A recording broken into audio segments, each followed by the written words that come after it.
जी भैया। ओके।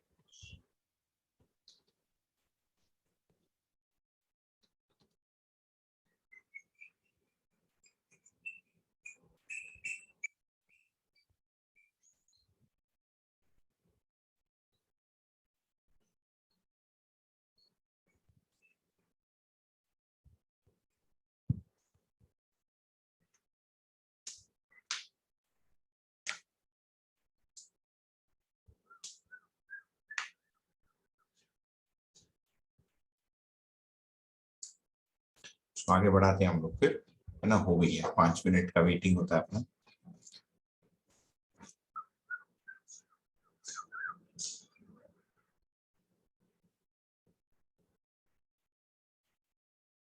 तो मानव के जीवन जीने के लिए हमने देखा कि समाज के साथ संबंध एक अनिवार्य भाग है एडल्टहुड में, वयस्क जीवन होने के साथ। तो इस संबंध को भी समझना आवश्यक बन जाता है और ये प्रत्येक व्यक्ति के लिए समझना आवश्यक है। अभी भी देखेंगे तो शिक्षा में, जैसे कल मैंने रखा था कि सिविक्स और ये सारी चीजों की चर्चा होती है, परंतु कम से कम उस समय हम लोगों को बहुत स्पष्ट नहीं हो पाता है कि हमारा समाज के साथ संबंध किस रूप का है। तो उस क्रम में हमने शिक्षा व्यवस्था के बारे में थोड़ी सी कल देखी। इसमें दोनों पक्ष देखा। एक तो, या 3 पक्ष हमने देखे। एक तो इसी शिक्षा व्यवस्था या शिक्षा तंत्र से हम आप सभी लोग शिक्षित होकर बाहर निकले हैं, तो इसका कोई ना कोई अवशेष सोचने की विधि पद्धति हमारे में रहता ही है। जैसे एग्जाम की मेंटालिटी, ये बहुत लंबे समय तक जाता है। एग्जाम में टारगेट ओरिएंटेड प्रैक्टिस जैसा रहता है, साल भर मेहनत करो और उसके अंत में फलन मिलेगा। उसी फॉर्मूला को फिर हम लोग बाकी भी जगह अपने जीवन के या अध्ययन के जगह पर हम उसको मैंने नियोजित करने को प्रयत्न करते हैं जहां पर वो लागू नहीं होता है।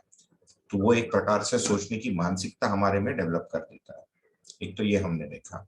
उसके साथ भय, प्रलोभन, है ना, स्पर्धा, ये जाने अनजाने में हमारे में आ ही जाता है। और ये मैं देखता हूँ कि जब हम दर्शन या किसी भी दर्शन के अध्ययन में उतरते हैं तो वहां पर भी ये दिखना शुरू हो जाता है। ऐसा नहीं कि स्पर्धा शिक्षा के कारण ही हो रहा है। भ्रमित होने के कारण मानव में स्पर्धा की चीज दिखी जाती है, बच्चों में भी दिखता है, परंतु वहां पर उसका बढ़ावा दिया जाता है, तो वो एक जीवन शैली के रूप में हम उसको स्वीकार लेते हैं। वो गलती हो जाता है। तो एक तो ये पक्ष हमने देखा कि हम स्वयं उसके कितने अधीन हुए हैं, उसके क्या प्रभाव हमारे ऊपर है। एक दूसरा, हमारे जो संतान है जिससे गुजर रहे हैं या गुजर चुके हैं, उनके ऊपर क्या प्रभाव होगा उसको समझना। तीसरा, कि एक मानव होने के नाते मेरी नैतिक जिम्मेदारी बनती है ये सोचने के लिए कि ये व्यवस्था को कैसे होना चाहिए। तो उसको भी हम सोचते हैं कि उसका मूल स्वरूप क्या होगा। हालांकि उस पर हमने बहुत कम समय दिया, आगे दर्शन के अध्ययन में वो चीजें आएंगी, परंतु उस दृष्टि से, उस रोशनी में जब हम अभी के शिक्षा को मूल्यांकित या समीक्षा करने जाते हैं तो उसमें सही गलत के पहचान के लिए हमको कुछ मापदंड मिले। तो ये हमने कल देखा। आज स्वास्थ्य संयम की बात है, मतलब मेडिसिनल सिस्टम, मेडिकल सिस्टम। तो इसमें लिखा है स्वास्थ्य और संयम 2 भाग है।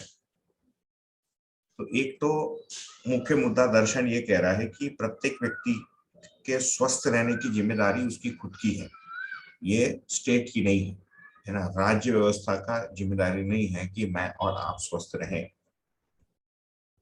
हमारी शिक्षा में हमको अपने स्वास्थ्य के बारे में, हमारे मन के बारे में, 2 चीजों के बारे में लगभग नहीं के बराबर बताया जाता है। फिजिक्स और एनाटॉमी, फिजियोलॉजी और एनाटॉमी बताया जाता है शरीर का, परंतु हम उसको एक डिसइंटरेस्टेड थर्ड पार्टी के रूप में पढ़ते हैं, अपने से जोड़ के देखने वाली बात नहीं बनती है।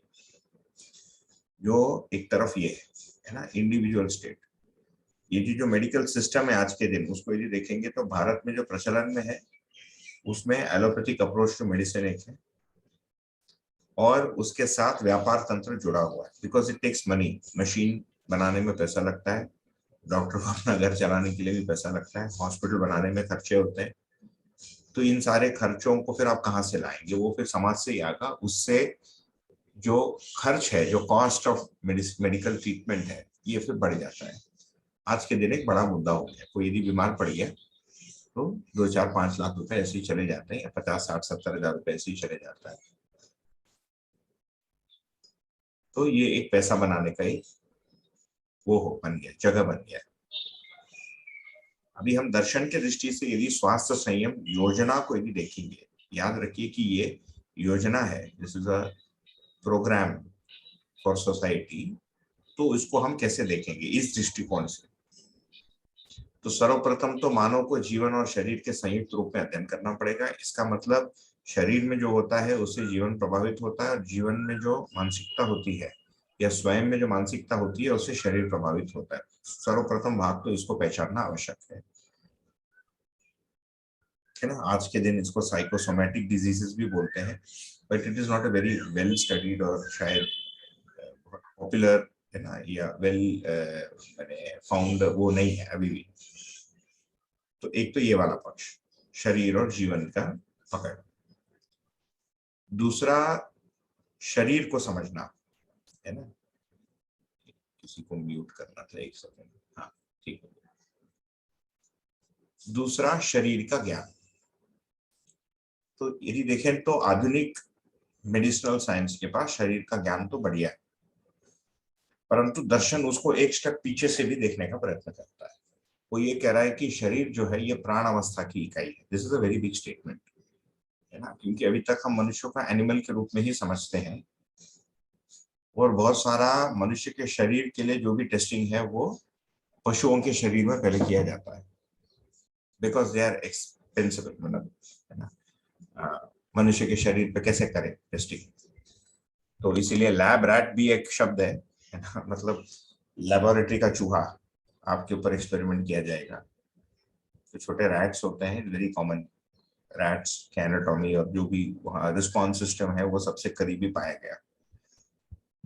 दर्शन ये कह रहा है ये प्राणावस्था की इकाई है, नंबर 1। दूसरा, शरीर के बारे में दर्शन ये कह रहा है कि ये पहले से एक व्यवस्था है। तो देखने का जो दृष्टि है ये परिवर्तित हो रहा है कि ये पहले से एक वेल फंक्शनिंग सिस्टम है, और इसमें जब खराबी होती है उसके कुछ कारण होते हैं। तो ये इन कारणों को पहचान कर जो खोया हुआ संतुलन है उसको ऑर्गन के लेवल पर हम कैसे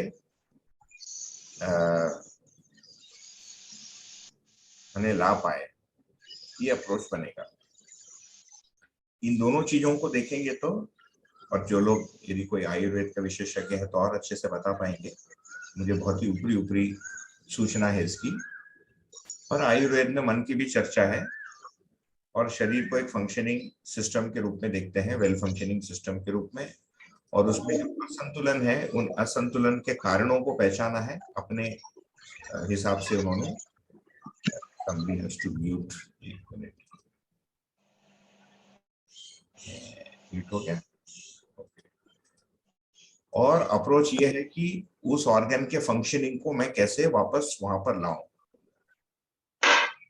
जैसे मान लीजिए कि अभी डायबिटीज एक बीमारी है, तो मुझे डायबिटीज हो गया है ना, तो शुगर और इंसुलिन के बीच में या ग्लूकोज और इंसुलिन के बीच में जो भी संतुलन है, बैलेंस है, और वो सेल मेम्ब्रेन में जैसा जाना चाहिए वैसे नहीं जा रहा है।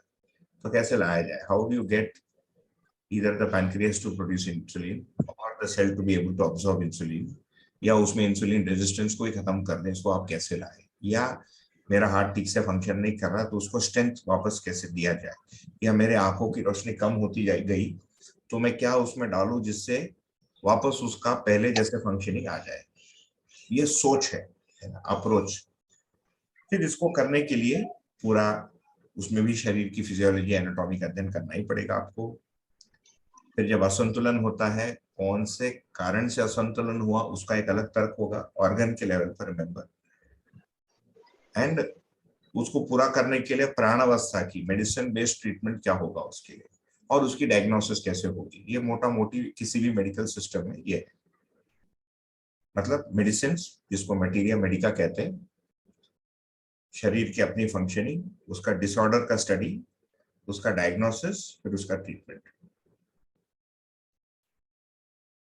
फिर इसमें आता है जो चिकित्सक है उसका मानसिकता, वो फिर किस भाव से कर रहा है, ये फिर जीवन की बात आ गई।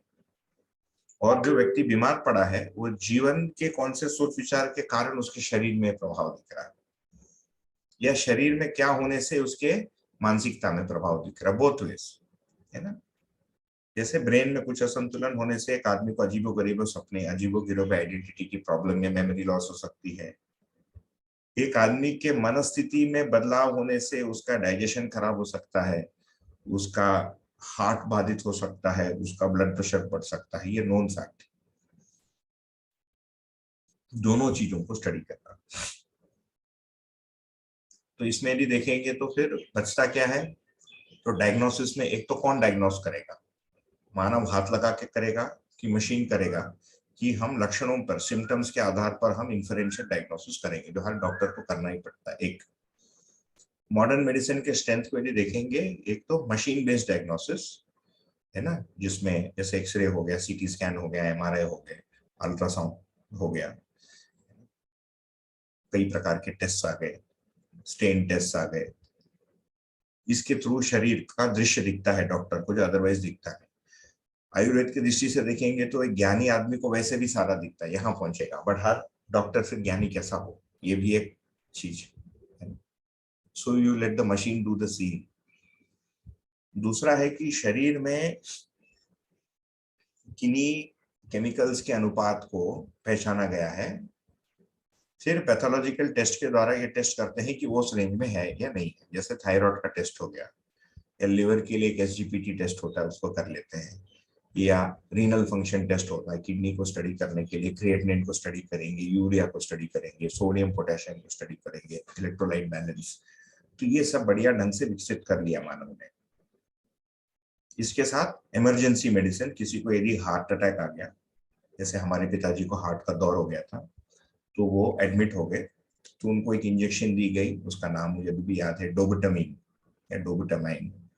उससे वो बच गए, है ना। वो तुरंत जाके कुछ किया और वो बच गए।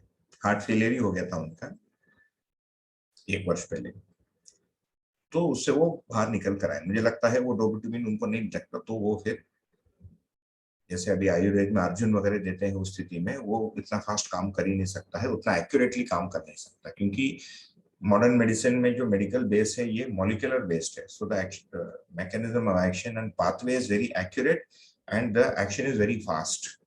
एक्यूरेसी एंड स्पीड, ये दोनों मॉडर्न मेडिसिन के औषधि में बहुत दिखता है।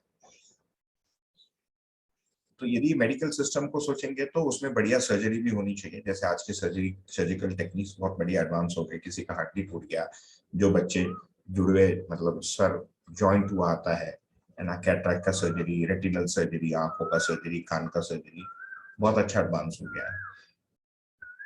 तो फिर इस होलिस्टिक दृष्टि से समझ में आता है कि इंटीग्रेटिव मेडिसिन की प्रैक्टिस की आवश्यकता है, यहाँ पर शरीर में कोई बीमारी जिस भी कारण से, कभी जेनेटिक कॉज, कभी है ना अकस्मात कोई दुर्घटना, या ओल्ड एज, या एनवायरमेंटल पोल्यूशन, जो भी हो, मानसिक तनाव के कारण जो होता है, फर्स्ट अप्रोच क्या होना चाहिए कि उसकी जो डिसफंक्शनिंग जो बैलेंस है उसको रिस्टोर करो।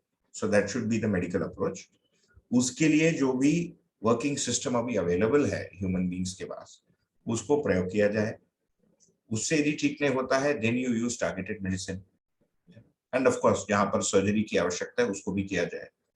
और दोनों के लिए, चाहे होलिस्टिक डायग्नोसिस हो, माने मेडिकल रिक्वायरमेंट हो, या इमरजेंसी मेडिसिन, दोनों के लिए ही डायग्नोस्टिक टेक्निक्स का उपयोग किया जा सकता है, जो ह्यूमन तथा मशीन इंटेलिजेंस है ना, या केमिकल एनालिसिस का इंटेलिजेंस, जिसको पैथोलॉजी बोलते हैं, ये तीनों का प्रयोग करना चाहिए।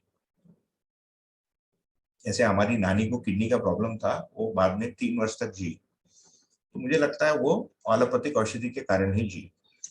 तो शरीर से पानी निकालने का एक औषधि था, ये लोग डायूरेटिक बोलते हैं उसको, वो पानी निकालते रहता था, है ना। मेरे पिताजी को भी अभी चल रहा है डायूरेटिक। तो इससे क्या है, हृदय पर लोड ये सब कम था, तो 2-3 वर्ष वो खींच ली, नहीं तो 3-4 वर्ष पहले ही शरीर शांत हो जाता। तो इससे लाइफ एक्सपेक्टेंसी भी बढ़ जाना है, even after otherwise using other medical systems you could not have pulled it forward.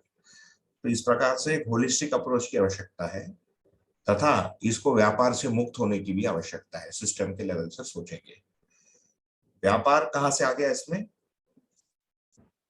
वो जो लोग हैं उनमें जो वृत्ति में जो लाभ की मानसिकता है ना, और उसके अनुरूप चित्त में जो चित्रण है, यहाँ पर सामने जिसको हम ट्रीट कर रहे हैं उसको एक मानव के रूप में ना देखते हुए उसको पैसा बनाने का मशीन के रूप में देखते हैं, या आप टोटली एग्नोस्टिक है ना, फिल्टर लगा के, डॉक्टर को तो करना ही पड़ेगा क्योंकि वो दुखी हो जाएगा, नहीं तो पूरे दिन बीमारी सुन के लोगों की इमोशनल पेन डॉक्टर के ऊपर आ जाएगा, तो ये तो एक आवश्यक है ही, नहीं तो रात को नींद कैसे आएगी उसको या उनको, है ना, यदि महिला है तो ये जो लाभ मानसिकता है मेडिकल सिस्टम में, this will have to be, this has to go away. उससे फिर वो मेडिकल सिस्टम के खर्च कितने हैं, ये सब बहुत सारी उसमें चीजें आ जाती है,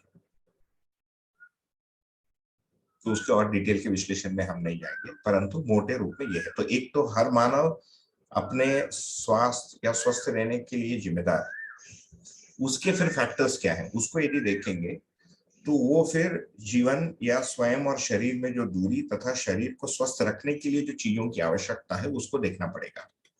तो सर्वप्रथम है सही आहार। तो सही आहार क्या होगा? So any medical system should also talk of what should be the right nutrition for the body, and अब इसमें भी यदि देखेंगे तो अभी जो मॉडर्न मेथड है, जो विखंडन विधि है, साइंटिफिक मेथड है, मॉडर्न मेडिसिन साइंटिफिक अप्रोच है, वो टुकड़े में देखता है। तो मुझे एक दिन में कितना कैलोरीज चाहिए, कितने ये चाहिए, है ना, उसका सबका काउंट है।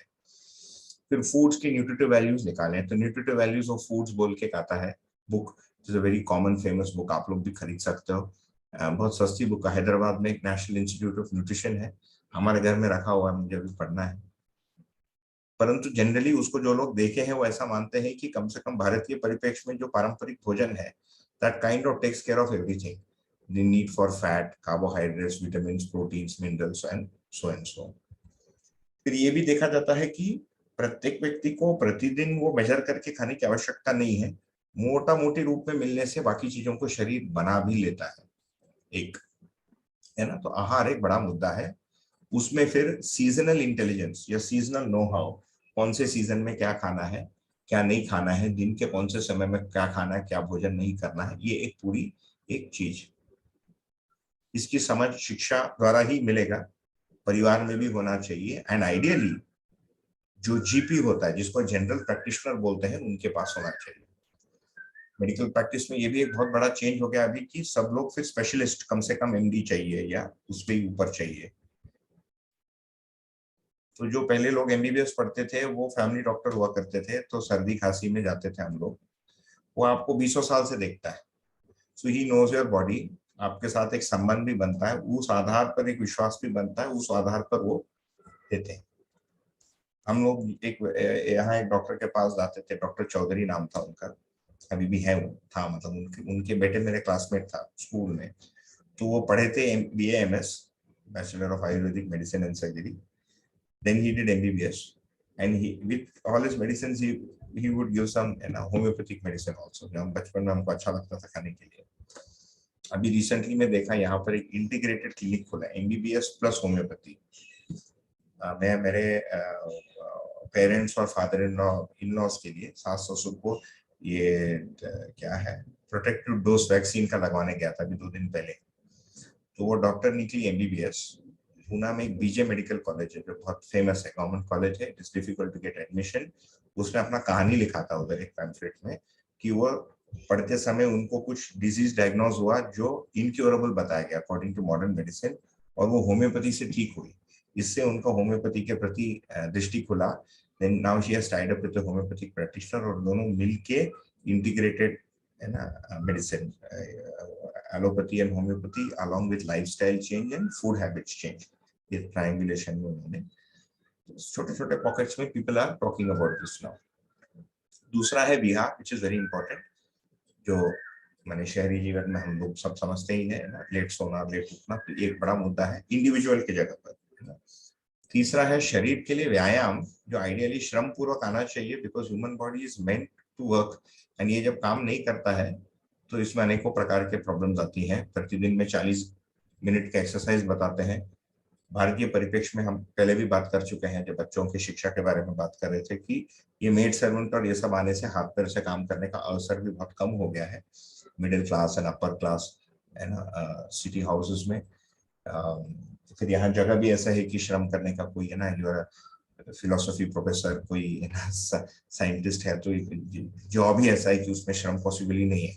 हमारा जॉब है अभी जनरली कुर्सी पर बैठकर कुछ लिख रहा है, बोल रहा है आदमी, कुछ कोऑर्डिनेट कर रहा है, यही काम।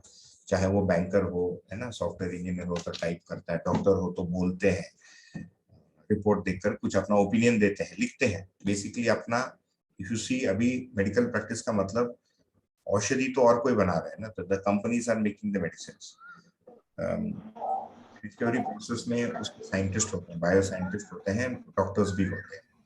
ये अपर एंड ऑफ द मैंने मेडिकल प्रैक्टिस है।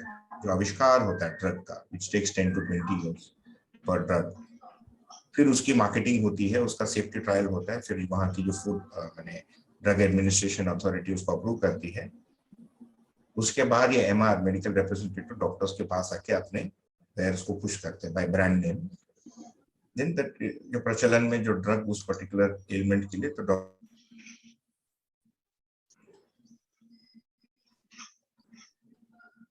इसने मुझे बाहर कर दिया, फिर आ गया कनेक्शन जी भैया। तो ये श्रम जो है, आहार विहार और व्यायाम या श्रम अनिवार्य आवश्यकता है शरीर को स्वस्थ रखने के लिए, इसके साथ स्वस्थ मन। तो रिकग्नाइजिंग कि शरीर को कितनी आहार की आवश्यकता है और कब हम थोड़ा भोग भी कर लेंगे शरीर से, विहार भी और व्यायाम भी। तीनों से फलन करने के बावजूद जब शरीर बीमार पड़ता है तब शरीर औषधि की आवश्यकता पड़ती है। And first course of preference should be ऐसा औषधि जिससे शरीर के बैलेंस को हम रेस्टोर कर पाए। जैसे इंटरेस्टिंगली आयुर्वेद में कोई बता रहा था कि फीवर के 21 बने है ना, वो मानते हैं सोर्सेस 21 या कुछ नंबर था।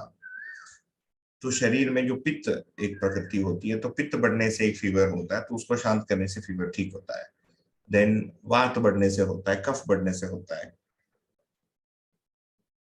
अभी फीवर आने से हम चाहते हैं कि वो लक्षण गायब हो जाए, तो हम जाके पैरासिटामोल लगा देते हैं। तो शरीर का तापमान बढ़ने का कोई कारण है, शरीर को रेस्टोरेटिव फंक्शन कर रहा है, तो हमको उसको एड करना है, ना कि शरीर से जो सब्सिशन आ रहा है उसको दबा देना।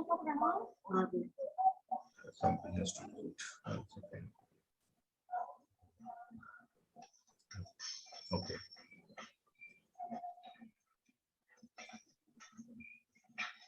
ठीक है। तो बेसिक जो अप्रोच है इसमें यदि हम देखें तो एक में है कि हम लक्षणों को एड्रेस करें, स्पेशली डेली बीमारियों में ये एक बड़ा एक फ्लॉ है।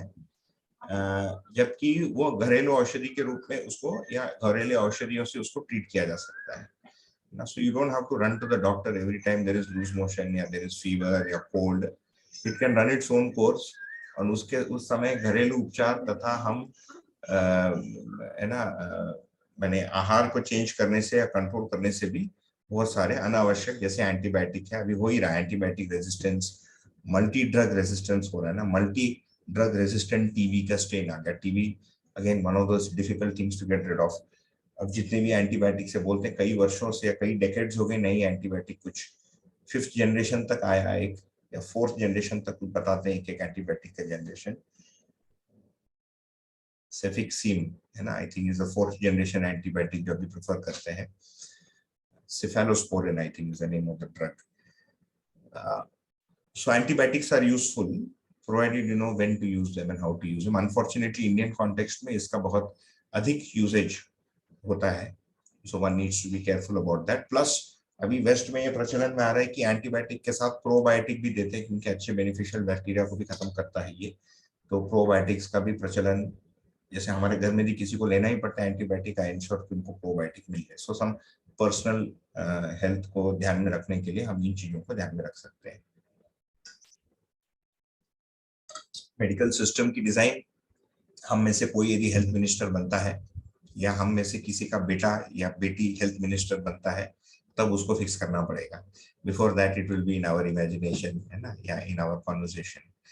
बट इट इज अनफॉर्चुनेट कि भारत में, एंड इनफैक्ट भारत में ये भी एक अनफॉर्चुनेट चीज है कि जो शिक्षा दी गई हमको, अंग्रेजी शिक्षा, वो हमारे ही दर्शन शास्त्र और यहाँ की जितने ट्रेडिशनल सिस्टम्स थे, they were all dumped all together. ये हमारी दीनता भी रही है ना अंग्रेजों के या अंग्रेजियत के प्रति, right from the policy making in 1950, which is very unfortunate. क्योंकि हमने भाषा किसी की ले ली, ये तो ठीक है, उसका सोच विचार भी ले लिया और उसी के जैसे सोचने भी लग गए। तो अंग्रेज जो भारत को घृणा से देखता था, यहाँ के लोग भी अंग्रेजी की शिक्षा प्राप्त कर यहाँ के सारी चीजों को घृणा से देखने लग गए। नहीं, ये जो मैं बता रहा था, एक लड़का नीट के लिए प्रिपेयर कर रहा था, मैंने पूछा कि तुम आयुर्वेद क्यों नहीं करते हो, तो हंसने लग गया। He made a face. I said, why? What's wrong? He said, who will study Ayurveda? Right? So it's not that it is different. I don't want to study it. वो घटिया है ना? तो जो पढ़ने जाता है वो भी अपने आप को घटिया ही मानता बेचारा। जिसको एमबीबीएस नहीं मिलता वो आयुर्वेद पढ़ने जाता है। Less than maybe 0.1% go to that branch because it is good to study, right? And a sincere practitioner. And इसमें फिर कंपैरिजन से वो हो ही जाता है, वो एलोपैथी की ओर नहीं देखेगा and all that, but you find some broad minded people on both sides of the spectrum, especially those allopathic practitioners who have experienced it or effect of, let's say, homeopathy या आयुर्वेद या यूनानी या सिद्ध medicine on themselves or their own family members, तब उनका मन बदलता है। Especially I have seen it happening with allopathic practitioners. एक मुझे याद था, उनका नाम याद नहीं आ रहा है, he was himself an oncologist, जो कैंसर का ट्रीटमेंट करते हैं। उनकी पत्नी को कैंसर हो गया और स्टेज 4 से फिर मैं जहाँ रहता था वहां से रिवर्सल हुआ उसका, रेमिशन बोलते हैं ये लोग, रिवर्सल का मतलब रेमिशन में जाता है काफी लंबे समय तक, जबकि she just had few months to live. काफी उनमें इम्प्रूवमेंट हुआ, फिर लंबा चला उनका। Again there is no guarantee in disease like cancer, but generally हमारी मानसिकता तथा सिस्टम की मानसिकता बदलने की आवश्यकता, तथा हम इससे कैसे संबंधित हैं, है ना, और उसमें हमारा कैसे भागीदारी हो, ये देखना आवश्यक है। तो if you see hospitals today are they they're called healthcare professionals, but the problem is we are actually fixing diseases. We are not telling people how to be healthy, because that's a problem of society and education. That is not problem of the medical system. So the medical system has to also talk of माने कि एक व्यक्ति स्वस्थ कैसे रहे, और वो शिक्षा से लेकर पूरी मेडिकल सिस्टम या मेडिकल प्रैक्टिस तक उसकी एक सीमलेसनेस की आवश्यकता है ना। और उसको देखने की जगह उसको फिर यदि आप देखेंगे, शरीर का स्वस्थता बॉक्स नंबर 4 मटेरियल से ही संबंधित है। शरीर भी जड़ इकाई है, एक मटेरियल है ना, भौतिक वस्तु है। उसको फिर हम पैसे से फिक्स करने का प्रयत्न करते हैं, इंश्योरेंस लेके हमको लगता है कि मैं स्वस्थ रहूंगा, so I can pay for my operation, is the attitude that we have today, जिससे नहीं होता है ना। एंड ऑफ कोर्स इकोनॉमिक्स भी इसमें आ जाता है, बिकॉज द प्रॉब्लम इज ये एम्प्लॉयमेंट भी जनरेट करता है। So it is a tough question है ना। सो मैंने how will doctor survive if nobody falls sick? तो पूरी profession will have to look at something else for livelihood, या half of it will have to look at something else for livelihood. ये सारी चीजें हैं। So not easy answers to solve on a small zoom call, तो उसको हम रहने देते हैं अभी के लिए। एंड है ना, तो मोटा मोटी स्वास्थ्य संयम वाले मुद्दे पर इतना है। There is a small flow chart, है ना। तो ये मुझे लगता है ऑलरेडी मैं चर्चा कर चुका हूँ, बाद में आप लोग उसको स्वयं ही पढ़ सकते हैं। फिर इंटरनेट कनेक्शन अनस्टेबल होता है, तब तक आप लोग कुछ अपनी ओर से कुछ इस पर रखना चाहते हैं या कुछ शेयरिंग करना चाहते हैं तो बोल सकते हैं।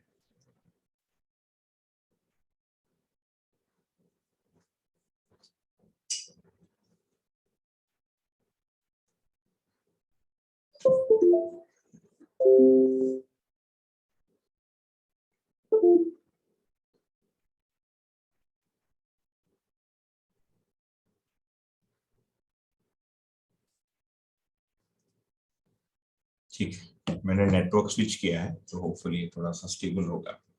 तो तीसरे आयाम को जाते हैं उत्पादन कार्य। तो ये शिक्षा जीवन के लिए और स्वास्थ्य संयम शरीर के लिए, ये दो हमारे प्रोग्राम में योजना बने समाज में। जो अभी बोलिए।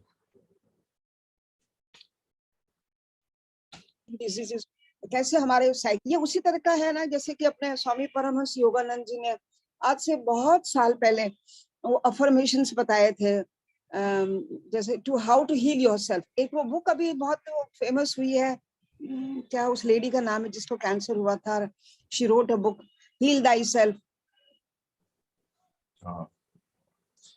और हाँ, क्या नाम था उस लेडी का नाम, बुक तो बड़ी फेमस है ना भैया। लेकिन ये हमारे आज से मतलब कम से कम मेरे ख्याल से 100 साल तो हो ही गए जब स्वामी परमहंस ने वो अफर्मेशंस दिए थे कि आपको अगर सपोज करो कि पाँव में दर्द है, तो व्हाट ही डिस्क्राइब कि because you are refusing to walk, you are refusing to accept challenge, इसलिए आपके पाँव में दर्द है, सिर में दर्द है, इट मीन्स आपने मुझे, किसी ने मुझे कुछ बोला and I am not prepare to listen, तो मेरे सिर में दर्द होना शुरू होता है। और फिर ये जो चीजें जो हमको बाहर से जो हमारे शरीर में जाती है वो किस तरह से पेन पैदा करती है। और फिर उसका नेक्स्ट स्टेप उन्होंने बताया था कि हम कैसे अपने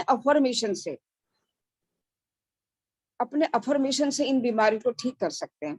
और इसी को अभी वेस्ट साइकोलॉजिस्ट ने काफी कुछ कैच किया है ना भैया, आपको ऐसा लगता है क्या? ये चीजें हमारे परंपरा में तो बहुत सालों से है कि आप क्या सोचते हैं इसमें?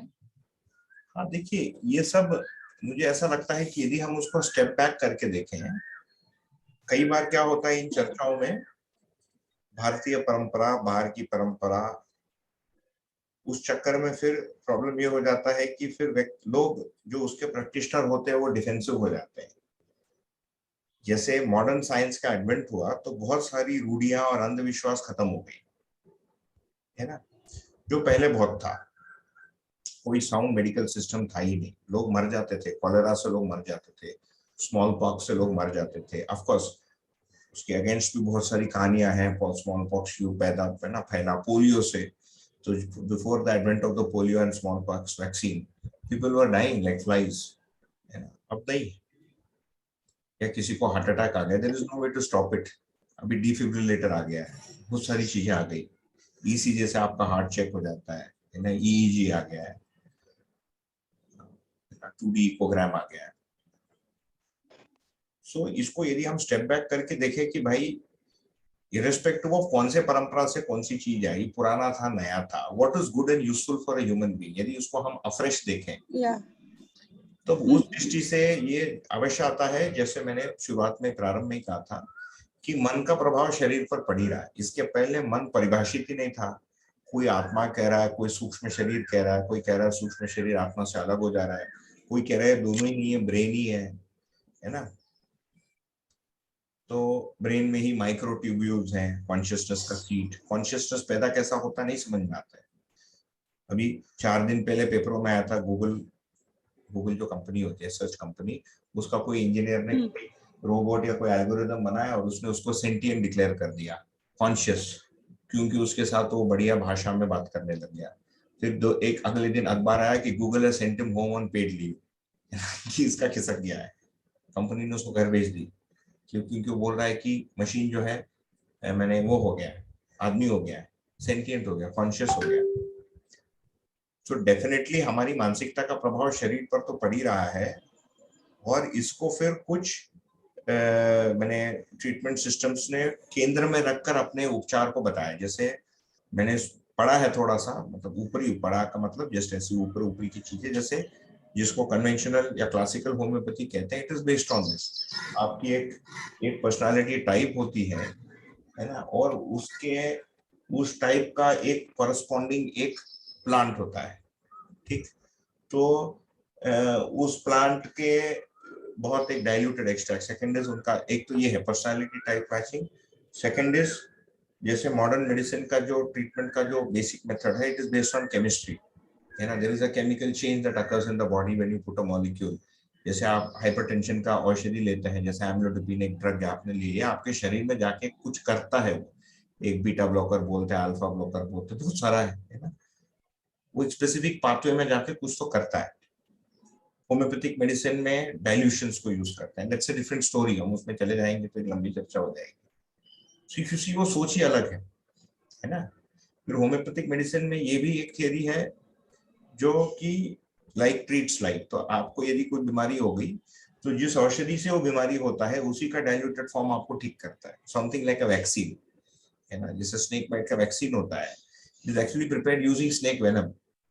उसको एक हॉर्स घोड़े में डाल के, इसीलिए वो पूना वाला जो कोविशील्ड वैक्सीन जो बन रहा पूना में बन रहा, पूना वाला घोड़े थे इनके दादाजी के पास, है ना, अभी आधार पूना वाला है, इनके जो पिताजी थे उन्होंने सोचा जब घोड़ा है ही, इतने सारे घोड़े हैं और फालतू में खड़े हैं, तो क्यों ना वैक्सीन बनाया जाए, and they have become the world's largest vaccine manufacturer, है ना, serum institute of India.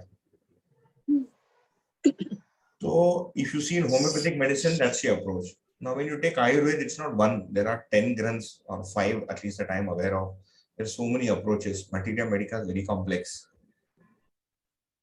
So definitely I would think that मानसिकता के अनुसार शरीर में कुछ होता ही है। मैंने पर्सनली अपने केस में भी देखा, जब मैं जॉब छोड़ के घूमा, फिर मेरा मन बना कि मुझे इस दुनिया में नहीं काम करना, ये दुनिया मतलब एक कॉर्पोरेट स्ट्रक्चर में और शहर में नहीं रहना है, और मुझे पैसे के लिए करना पड़ा, मजबूरी थी। तो मेरे पैर में लेफ्ट हैंड फुट में एक बहुत बड़ा छेद बन गया, जो कॉर्न होता है ना। So I went to a doctor, he gave me a corn cap, तो कैप डालते उससे निकल, बट वो नहीं ठीक हुआ, उससे वो गहराता गया। आप जो बोल रहे हैं हील वाले बुक, हमारे घर में एक हमारी फ्रेंड आई थी, तो यू कैन हील योरसेल्फ बोल के उन्होंने पुस्तक दिया, हाँ लुई सर, भैया उसका नाम है, ऑथर याद आए, लुइस है, लुइस है, या अभी याद आया, लुई एल है उनका नाम। हाँ ऐसा कुछ नाम, हाँ। It's an interesting book to read. खुले मन से I think all medical practitioners and everybody should read it. Whether to take which part or not is a different story.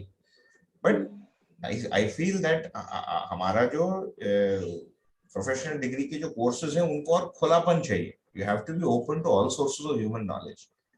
And वो जीवन की भी प्रवृत्ति से समझ में आता है कि अभिमान ग्रस्त हो जाता है। चित्त का जो क्रिया है, इसमें एक फंक्शन है जो वो अपनी ही मान्यता को लॉक हो जाता है, इसका नाम है इच्छा बंधन। सबके साथ होता है, जैसे मैं मध्यस्थ दर्शन पढ़ूंगा तो मैं मध्यस्थ दर्शन में लॉक हो जाऊंगा, तो मेरी इच्छा बंधन मध्यस्थ दर्शन के साथ जुड़ जाएगी, फिर मैं वेदांत को नहीं मानूंगा या मैं डरूंगा वेदांत पर बात करने के लिए, है ना। इसको तो सरपास करना पड़ेगा यदि हमको सच्चाई तक पहुंचना है, तो नहीं तो उसकी जितनी स्ट्रेंथ है वहीं तक हम रह जाएंगे। तो उसमें उन्होंने लिखा था कि इंटरनल कॉन्फ्लिक्ट के कारण हो रहा है। अच्छा, मैं उसको बहुत प्रयत्न किया, वो छेद बढ़ते बढ़ते लगभग 1.5 सेंटीमीटर का हो गया ना, अंदर लगभग हड्डी दिखती थी। फिर एक दिन जो मेरा तय हुआ डेट था वो हो गया, मैं नौकरी छोड़ दिया और मैं ये दर्शन के अध्ययन करने के लिए अछोटी एक जगह है रायपुर के पास, वहां चले गया। Within 3 months of reaching Achoti, I found that the wound had healed. पूरा बंद है ना। So तब मुझे उसकी बात याद आई कि there is some internal conflict in some area जिसके कारण वो पैर के इस भाग। So these are definitely things that should be explored and should be a part of integrated.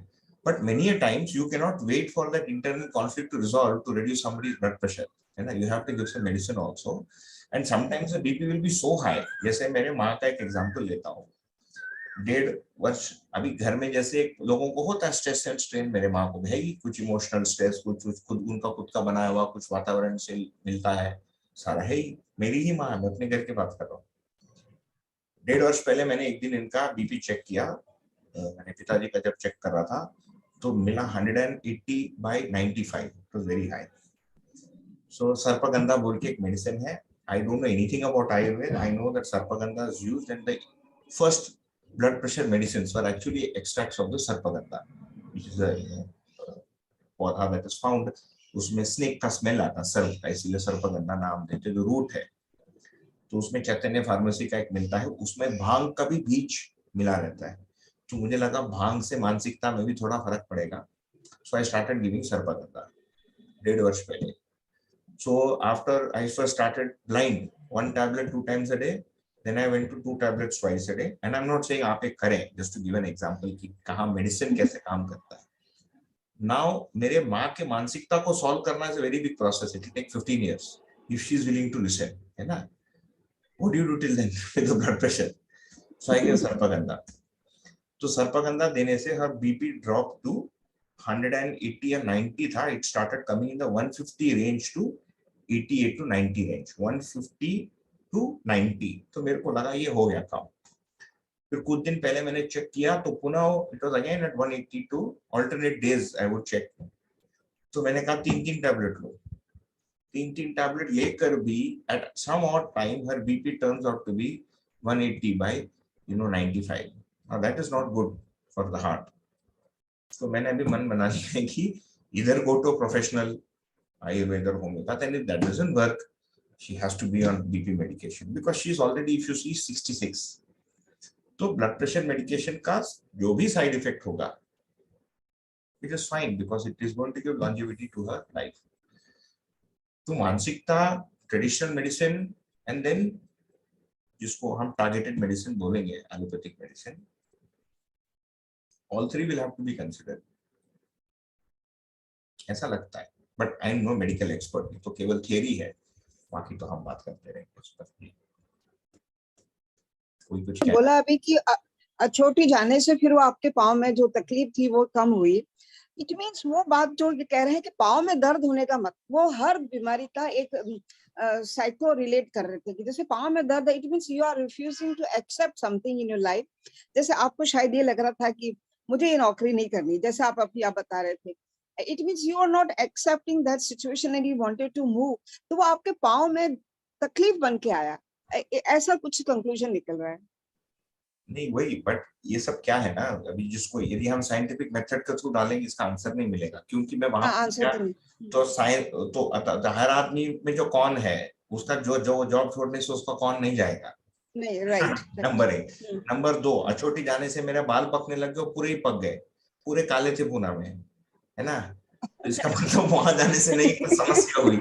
So I left one problem and got a new set of problems by getting into Madhya Darshan. Then बाल पूरे, मेरी पत्नी दोनों के बाल काले थे और 1.5 साल में पूरा पक गया। अब वहां के पानी की TDS के कारण था कि पूरा दर्शन को पचाने के टेंशन के कारण था, क्या था कौन जाने, राइट। सो अच्छा, lot of people develop osteoarthritis, जो माने कार्टिलेज का घिसना होता है, वो केवल मानसिकता के कारण नहीं है, old age is also problem. Vitamin D नहीं मिलता, सारी महिलाएं घर के अंदर बैठी हैं, सो बिग क्राइसिस भारत में। In fact the women listening, it's a huge, go out and get 15 minutes of sunlight, it's a big problem and the most probably overlooked problem today.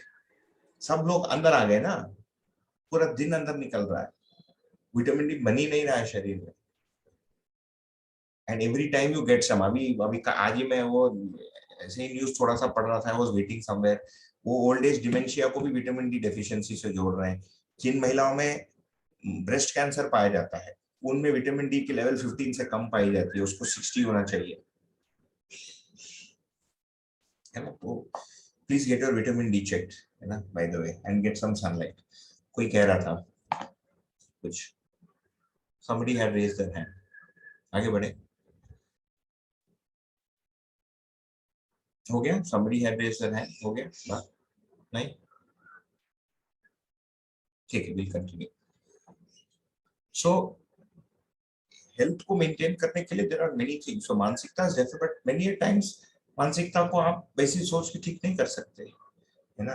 So then you need support, medical support for the body, and then you need targeted medicine also at the right time. Typically older age में these natural medical things will stop working, शरीर, क्योंकि ये सब शरीर में पच के जाता है। Ayurvedic medicine is digested by the body, by, in the stomach and intestine, and the body takes what is needed from it and the rest of it is pushed out.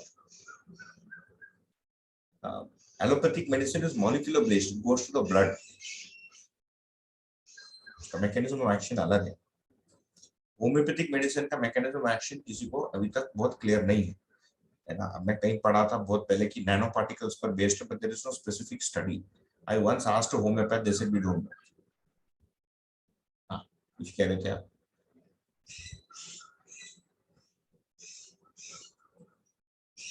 आपने हैंड रेज किया, वर्षा दी।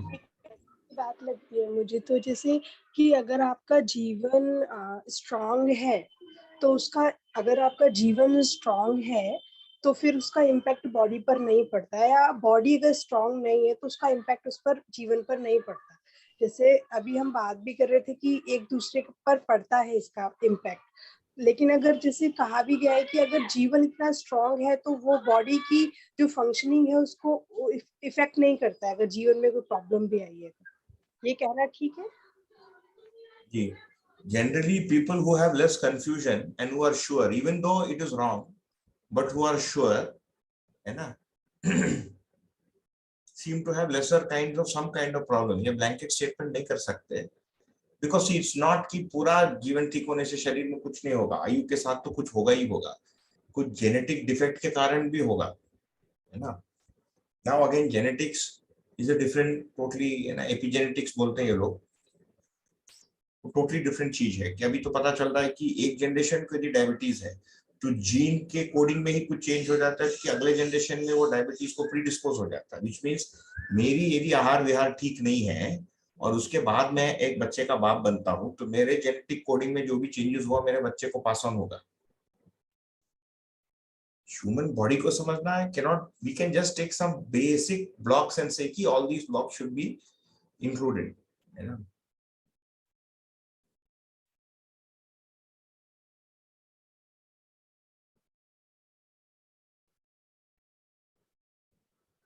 But हाँ, जीवन में कम confusion होने से, स्वस्थ मन होने से स्वस्थ शरीर होगा ही.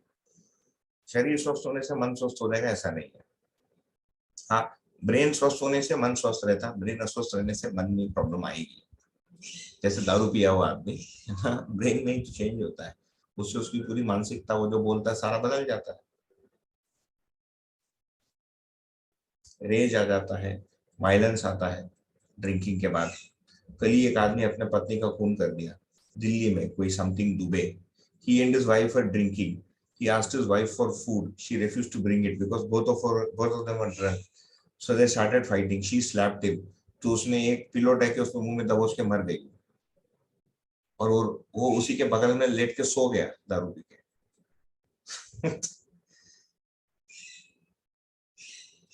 मानसिकता बदल गई ना उसका, ब्रेन का केमिकल बैलेंस बदलने से. दारू नहीं करना ही बिकॉज ऑफ द दारू.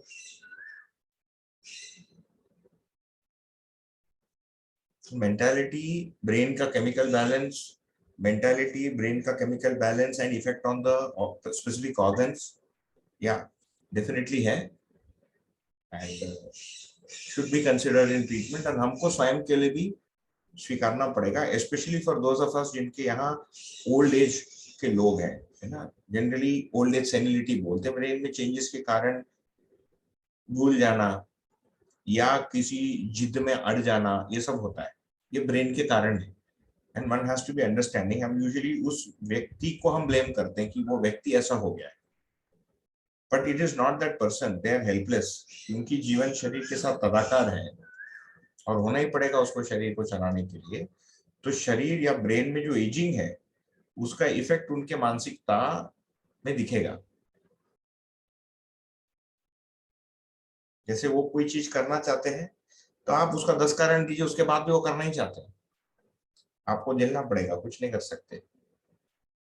हमारे घर में रोज होता है, बड़े मुश्किल से कोई चीज बदलती है.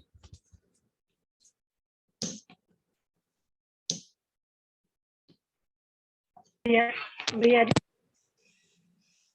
बड़ी डिजीज से अभी उसको हुआ है तो आप अपना मानसिकता वैसा रखिए, ओके ठीक हो जाएगा, तो वो व्यक्ति जल्दी रिकवर करता है. और अगर वो बहुत ज्यादा उसको इतना सोच रहे हैं कि नहीं मैं प्रॉब्लम में आ गया हूँ, पता नहीं मैं कैसे ठीक होऊंगा, तो फिर वो सिचुएशन में वो व्यक्ति और मतलब उसकी जो कहते हैं रिकवरी में बहुत प्रॉब्लम आती है. तो ये भी काफी मतलब मैंने सुना भी है, और मतलब ऐसा कहा जाता है कि मतलब इसको नॉर्मली लो, अगर आप बीमार भी हुए हो कि ठीक हो जाओगे, अगर आप पॉजिटिव सोच रहे हो तो फिर कहीं ना कहीं माइंड सेट का भी एक पॉइंट आता है ऐसा. नहीं, डेफिनेटली मैंने खुद ही एक केस पढ़ा था. एक डॉक्टर ने लिखा था कि हमारे निकट परिवार में किसी को कैंसर हो गया था, तो उस समय कैंसर के बारे में काफी पढ़ा था मैंने, समझने के लिए कि उसको कैसे ठीक करें.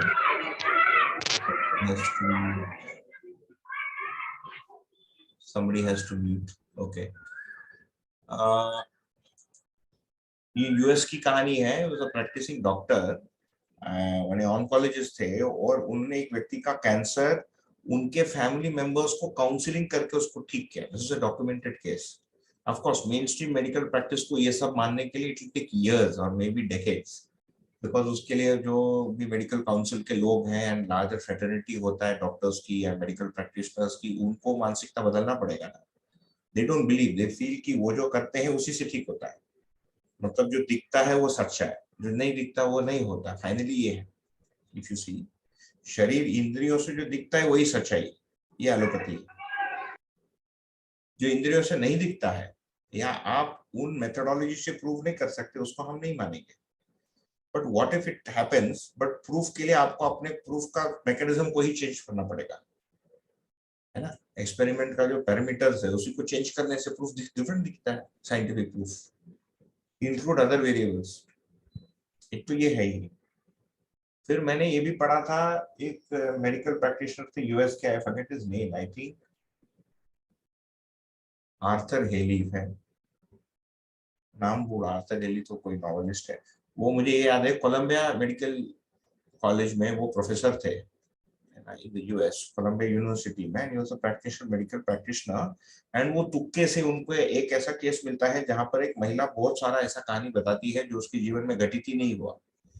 उसको इन्वेस्टिगेट करते करते ही stumbles on this past life theory, तो he has an open mind towards it, और past life को वो इन्वेस्टिगेट करते करते past life regression के टेक्निक्स को वो अपनाते हैं using hypnotherapy and psychotherapy, and he then starts treating people's illnesses. And now again, all illnesses not due to past life problems. And if you are a medical practitioner, you believe it is only the brain, unless you are a whatever, medical practitioner who has religious beliefs. So if you are a worshipping Hindu and you are a medical practitioner, oncologist, you will believe कि आत्मा है and God, है ना. But यदि आप atheist हैं, तो you are a medical practitioner who says it is only the brain, there is no God and there is no आत्मा. दोनों वैरायटी मिलेगा या तीनों। तो उन्होंने बहुत सारे ऐसे केसेस को ठीक किया जहां पर पास्ट लाइफ रिग्रेशन से उन्होंने लोगों को ठीक किया। ये मैंने पूरी बुक पढ़ी। It is called, the name of the book is many lives many masters. आप लोग पढ़ सकते हो, I would recommend it. It is helpful to understand this जीवन बिजनेस, है ना। ये जीवन का होना और ये सब पर थोड़ा विश्वास होने के लिए, ऐसा नहीं कि सडनली जीवन यदि आके बोल रहे जीवन है, हाँ सडनली आके बोल रहे चैतन्य, पर चैतन्य है, शरीर के मृत्यु के बाद कुछ रहता है, इसके बारे में documented evidence and stories you will find across the world. And जो आपको स्ट्राइक करेगा is the similarity of the stories. See, या तो पूरे धरती पर एक ही साथ, I mean across 1000 years randomly लोग एक ही प्रकार की गलत कल्पना कर रहे हैं, तो ये संभावना हो सकती है। और बहुत सारा झूठा क्या कहे कहानियां बना रहे, but that's also seem very far fetched. नहीं, लोग पर्सनल कहानी बताएंगे पास्ट लाइफ की, तो ये पास्ट लाइफ रिग्रेशन से लोगों को ठीक करते थे, अभी भी है वो बाद में उनको डी रोस्टर किया गया अमेरिकन मेडिकल काउंसिल से कि अनसाइंटिफिक है उस आदमी को। Many lives many master, you can look up the name of the author, you can read that book.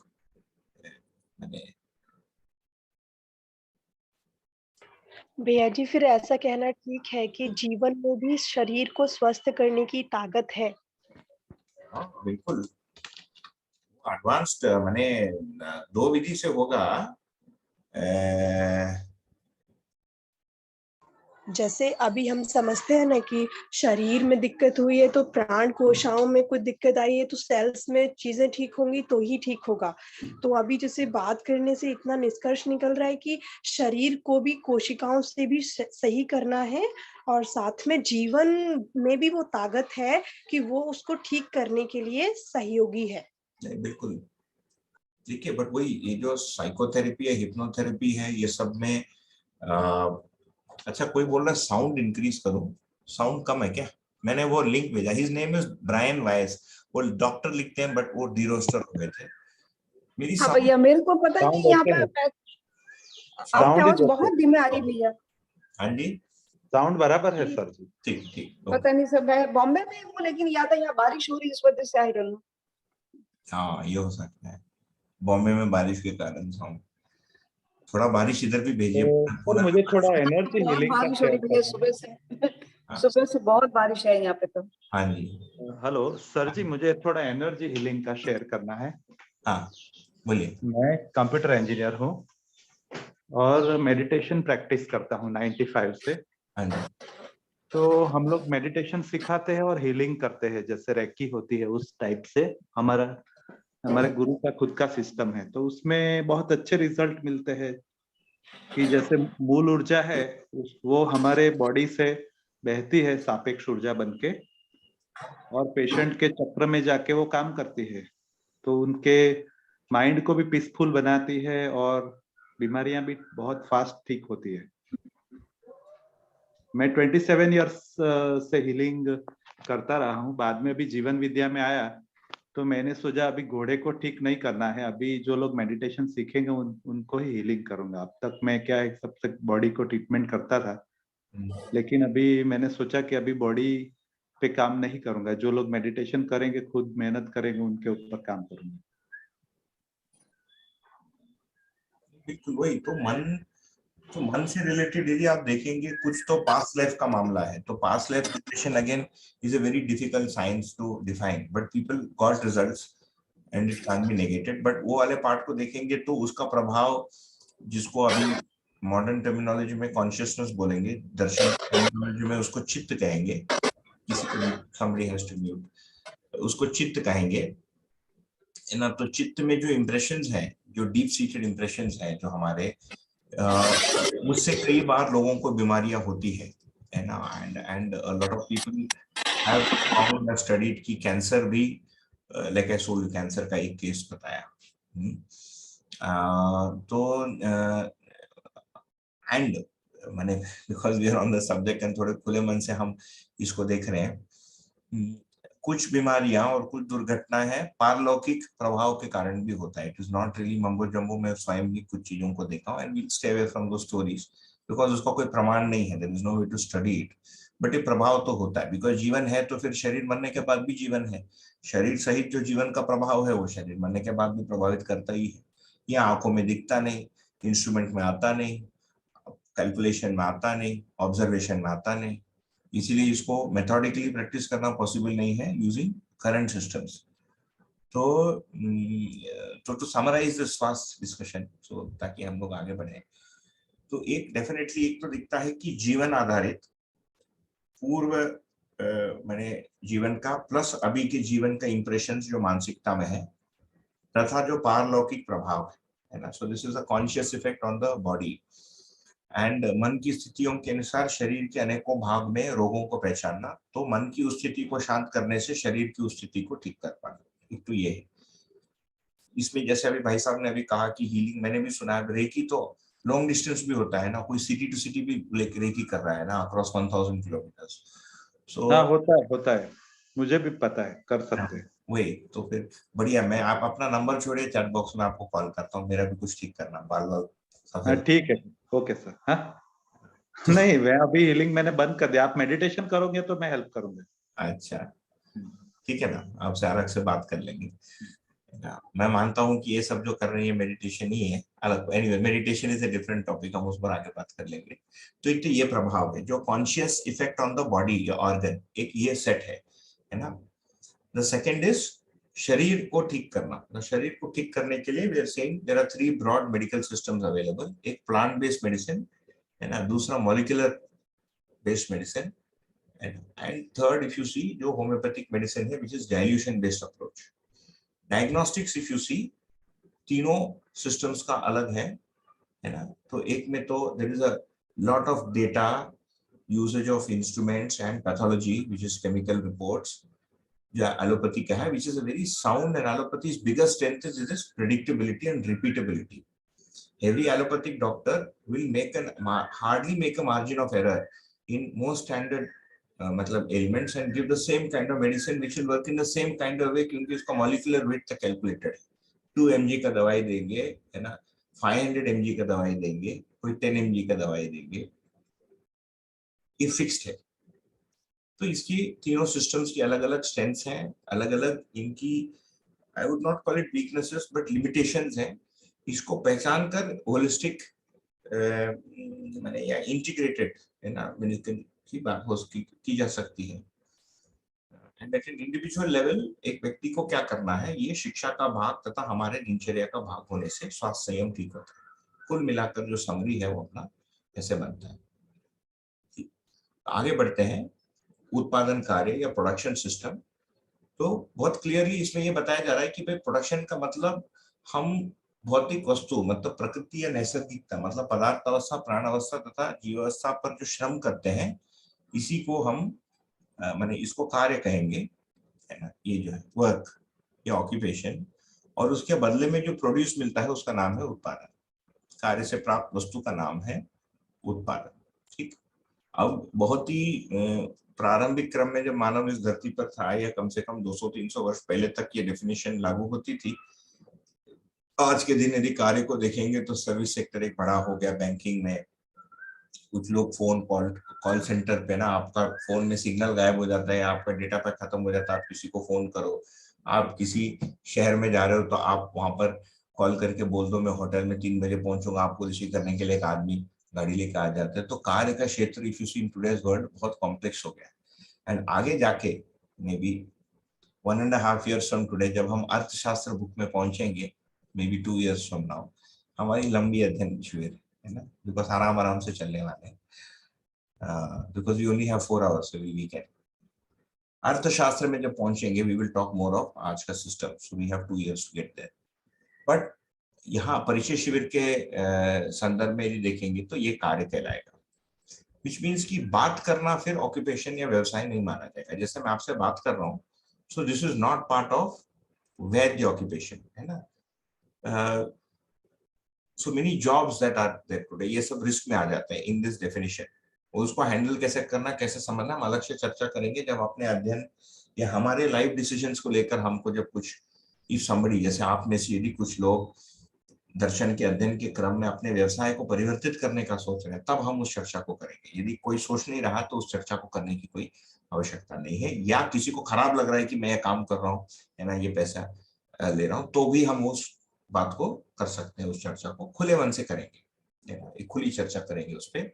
But कुल मिलाकर प्रोडक्शन, तो नाउ यदि हम उत्पादन को देखेंगे तो एक क्वेश्चन ये है कि उत्पादन एक तो कहां से आ रहा है, इसको पहले फिक्स करने की आवश्यकता है।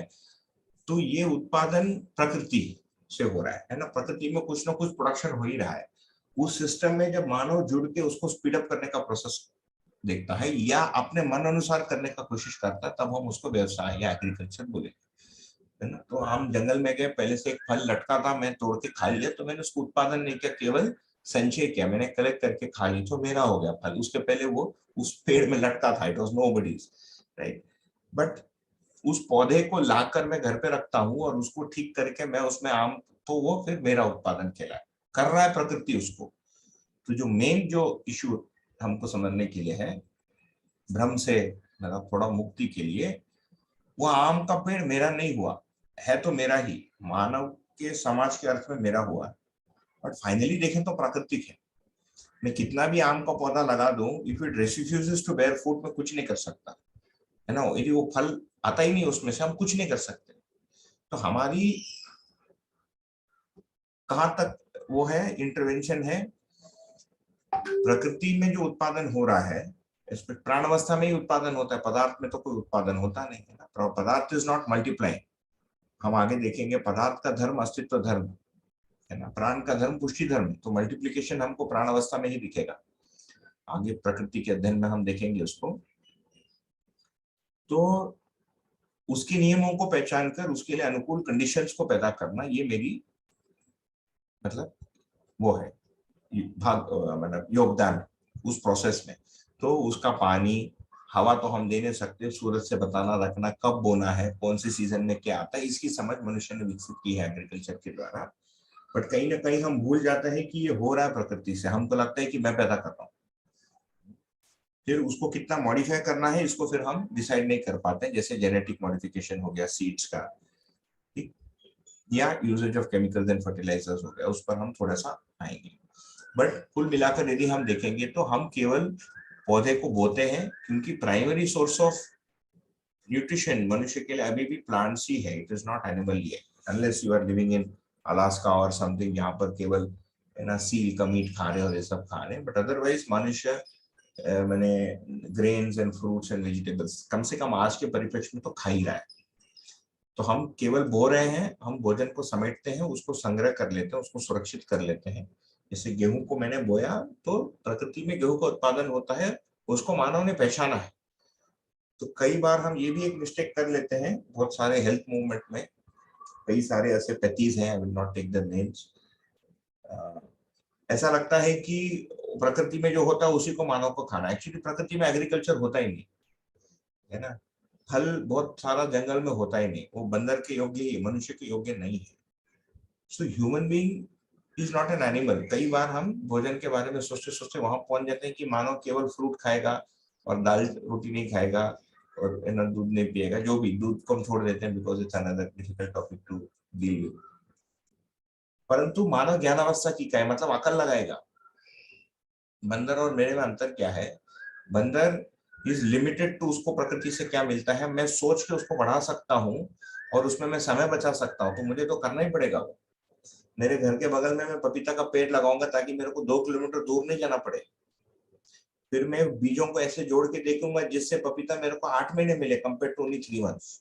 फिर पपीते के साइज को भी बड़ा करने का सोचूंगा मैं, है ना, क्योंकि मुझे बाकी भी करना है, शिक्षा करना है, संस्कार करना है, न्याय करना, थोड़ी बंदर जैसे केवल खा के बैठे रहना। ये सब तो करना ही है ना, ये सारे सिस्टम्स, न्याय, सुरक्षा, रेल रोड, सारा करना पड़ेगा, राइट।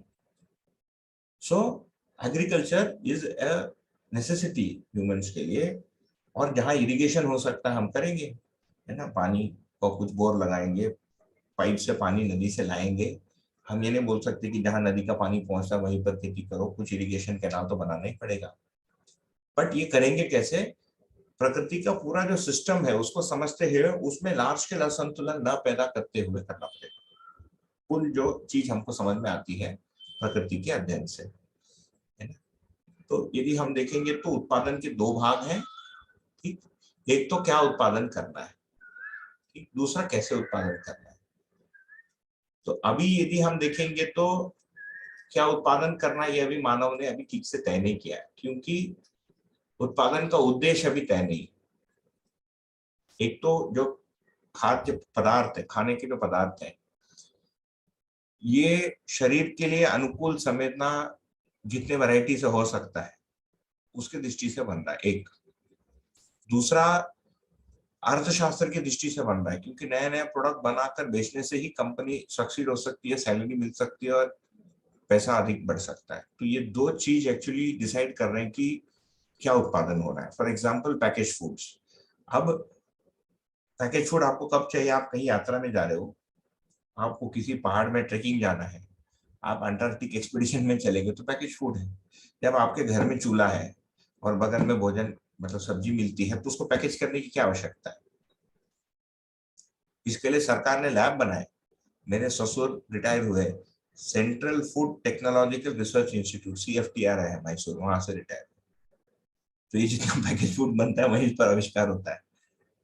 और मैंने उनको एक बार पूछा कि वहां के साइंटिस्ट कोई खाता है क्या, बोला एक भी आदमी पैकेज फूड नहीं खाता वहां का साइंटिस्ट, सबको गरम डोसा ही चाहिए, इडली पैक करके थोड़ी कोई खाना चाहता है। बट उसको हम करेंगे क्योंकि वो नौकरी है, उसका पैसा मिलता है। सो सिस्टमिक लेवल पर भी मानव नहीं सोच पाया है कि उत्पादन शरीर के लिए क्या अनुकूलता है और किस कंडीशन में क्या उत्पादन करना है, ये क्लियर नहीं है ना। दूसरा फिर अभी तो उत्पादन में जैसे, ठीक है, किसी ने हैंड रेस किया, पहले उसको पूरा कर लेते। जी भाई साहब, मनीष जी। भैया एक ये इससे दोनों से ही जुड़ा हुआ है, उत्पादन से और स्वास्थ्य से। आजकल एक मूवमेंट है कि जैसे एनिमल प्रोटीन के ऊपर कि मतलब food, any food from coming from source of an animal like milk और मिल्क बाय प्रोडक्ट कॉज मतलब issues, heart disease and all that. इस पे क्या मतलब दर्शन का कुछ कहना है? भैया दर्शन तो ये कह रहा है कि animal husbandry is a good thing, है ना, और डोमेस्टिकेटेड एनिमल जैसे गाय को ही बता रहा है। But let us for simplicity sake to avoid complication and controversy हम भैंस को भी जोड़ लेते हैं उसमें, और चलो बकरी को भी रखते हैं, ऊंट को भी रख लेते हैं क्योंकि लोग ऊंट का भी दूध पीते हैं, याक को भी रख लेते हैं क्योंकि याक का भी दूध पीते हैं लोग लद्दाख में। तो ये सारे दूध याक के दूध का लिखा नहीं है मदर्स दर्शन में, but to make matter simple for us मैं यहाँ कर रहा हूँ। समाधानात्मक भौतिकवाद एक बुक है, वहां जब पहुंचेंगे तब उसे निपटेंगे, उसमें एक पूरा चैप्टर है ना। बट अभी समय बचाने के लिए, इमोशन बचाने के लिए, let us just stay with this. तो दर्शन तो कह रहा है कि दूध अनुकूल है ना हृदय के लिए। तो हृदय की पुष्टि करता है दूध, गाय का दूध।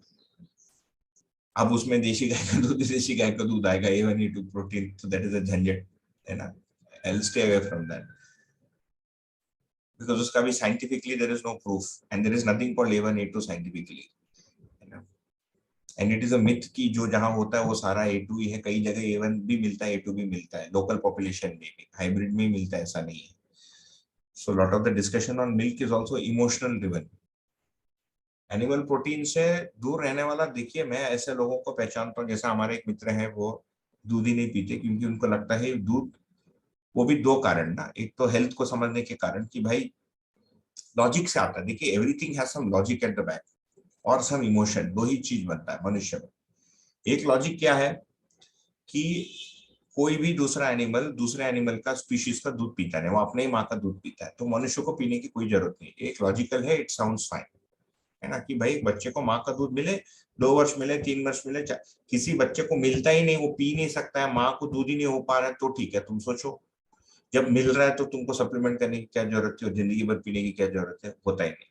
फिर उसके बहुत सारे तर्क देते हैं कि दूध आपको ये नुकसान करता है, ये नुकसान करता है, एसिडिटी करता है, लैक्टोज इंटॉलरेंस करता है, गैस पैदा करता है, फलाना फलाना फलाना, है ना। ये तो फिर दूध से ही दूर रहो, एक सोचिए, ये लॉजिकल अप्रोच। दूसरा अप्रोच है कि भाई लॉजिक पता नहीं ये वाला उसको मानते हैं कि नहीं, बट भाई तुम किसी दूसरे का दूध चुरा के तुम पी रहे हो, तो दूध तो बछड़े के लिए था, तुम्हारे पीने से वो बछड़े को नहीं मिला। जो लोग गाय पालता है, और मैं उन लोगों से बात किया हूँ, हम लोग एक जगह पे रहे भी जहाँ पर गाय पालते हैं, वो बताते हैं कि बछड़ा यदि पूरा दूध पी लेगा तो बीमार पड़ जाएगा, है ना। काउस को इतना हद तक डोमेस्टिकेट कर लिया मानव ने, और जो भी प्रोसेस से गुजरा over many thousands of years, गाय की दूध की प्रोडक्शन इतनी हो गई है, जैसे 6 लीटर दूध है गिर गाय देती है, उसका बछड़ा 6 लीटर दूध पीगा तो मर जाएगा, है ना, बीमार पड़ जाएगा। 6 लीटर दूध पी नहीं सकता, उसको घास भी खाना पड़ेगा।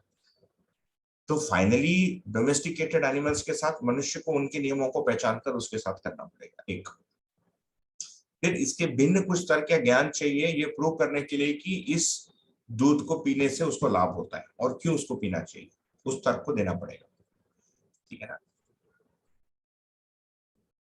तो दूध को हृदय के लिए अच्छा माना गया है, गाय के दूध, देशी गाय के दूध। तो देशी एंड हाइब्रिड गाय में क्या है, we can get into it now if you want to, but since हम उत्पादन के ही पॉइंट पर है, but that's the take on it, है ना। तो दर्शन स्टेक मैंने आपको बता दिया, और जो लोग ऐसा सोचते हैं उसके पीछे क्या सोच विचार है ये भी आपको बता दिया।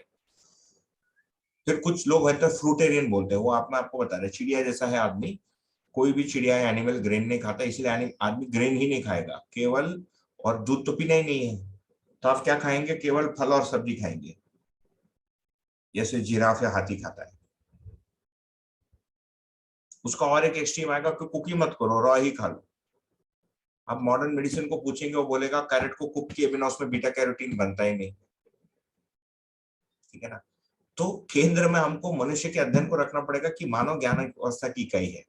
इन तीनों अवस्थाओं के नियमों को समझकर उसके लिए उपयोगी क्या है उसको विवेक पूर्वक डिसाइड करना पड़ेगा, तथा इन तीनों अवस्थाओं को नियंत्रित भी उसी को करना पड़ेगा, है ना।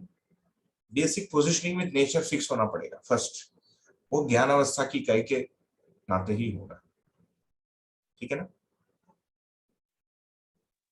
ठीक है भैया। और ये देसी और हाइब्रिड में क्या है, आप कुछ कह रहे थे? यार देखिए, मैं हमारे घर में भी हम देशी गाय का ही दूध ले रहे हैं अभी, देशी के नाम से आता है। I have never gone and seen the cow, but from the colour of the milk and उसका पतला कितना होता है और उसका जो घी बनता है उसके कलर से ये मिलता है कि वो देशी। अब हमारे गुरुजी भी बोले देशी गाय का ही दूध है, बट मैं आपको सच्ची बात बताऊं, मैं खुले मन से जब मैं उसको देखने गया तो मुझे समझ में नहीं आया क्या फर्क है ना। जैसे ये बोलते A1A2 प्रोटीन, उसको जब मैं स्टडी करने गया पता चला ये न्यूजीलैंड की किसी कंपनी ने मार्केटिंग टेक्निक के रूप में यूज किया। Definitely there is a difference in the structure of the protein, but many European cows also have A2 protein. So it is not necessary that any cow that comes from Europe, जैसे Jersey हो गया, comes from London, या Holstein Fraser हो गया जो Dutch एक breed था, which are very high yield varieties है ना, देशी गाय 6 देता है, ये सब 13-18 तक देते हैं। तो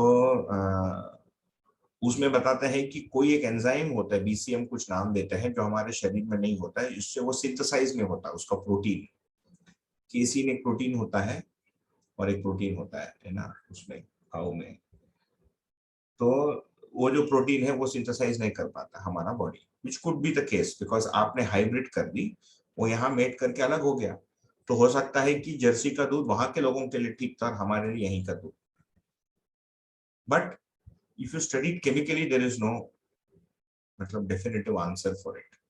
कुछ लोग यहाँ तक बोलते हैं कि डायबिटीज भी आपको इसीलिए हो रहा है, बहुत सारी लाइफस्टाइल बीमारी वैसे ही हो रहा है, but like we said little before, diabetes का एक बड़ा कारण है मेंटल स्ट्रेस।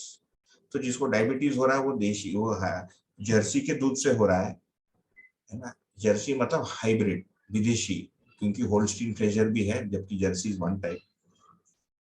जो हम्प नहीं होता ना काऊ में, फ्लैट हम्प होता है, जर्सी होते हैं यहाँ पर, मोटा होता है, स्पॉट्स होते हैं उसमें, सफेद सफेद धाप धब्बे, वो होल्स्टीन फ्रेजर है। But mental stress is also big cause for diabetes. So studying this is very complex. इस पे कौन करेगा क्लिनिकल ट्रायल? ट्रायल ही कौन करेगा स्टडी का? Because trial needs money and you will only do a trial if you can sell something at the end of it. आपको यदि 10 करोड़ रुपए डाल के ट्रायल करना है तो 12 करोड़ की प्रोडक्ट तो बेचनी पड़ेगी ना। If you are a company, so government should get into this. Our government labs, जितने बड़े-बड़े मेडिकल लैब्स बैठे हैं, जनहित में उनको ये स्टडी करना चाहिए और इसका रिजल्ट देना चाहिए। अभी लॉजिकली तो इससे अधिक अपन बोल नहीं सकते, बट मुझे तो कोई डिफरेंस मिला नहीं एक। बट दूसरा एक यूजफुल एक लॉजिक मैं आपको दे सकता हूँ सोचने के लिए, जो मुझे रिसेंटली अकर किया। देशी गाय का जो घी है अपने देश में, ये बटर से बनाया हुआ घी है, कमर्शियल घी 2500 रुपए किलो, 2400 रुपए किलो में बिकता है। यदि सीधा क्रीम से मिलता है तो लगभग 1800 रुपए मिलता है ना। यदि आप मैंने अनएडल्ट्रेटेड बढ़िया वाला लेना चाहते हैं 1500-1200 रुपए मिल जाता है Amazon.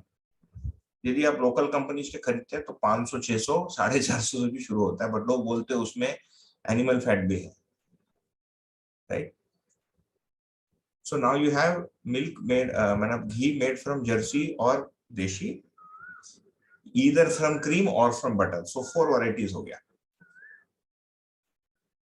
The production of Jersey is 2 times that of Deshi. Hence the cost of Deshi गाय का Jersey ghee from butter is half that of Deshi, है ना, because production is 2 times.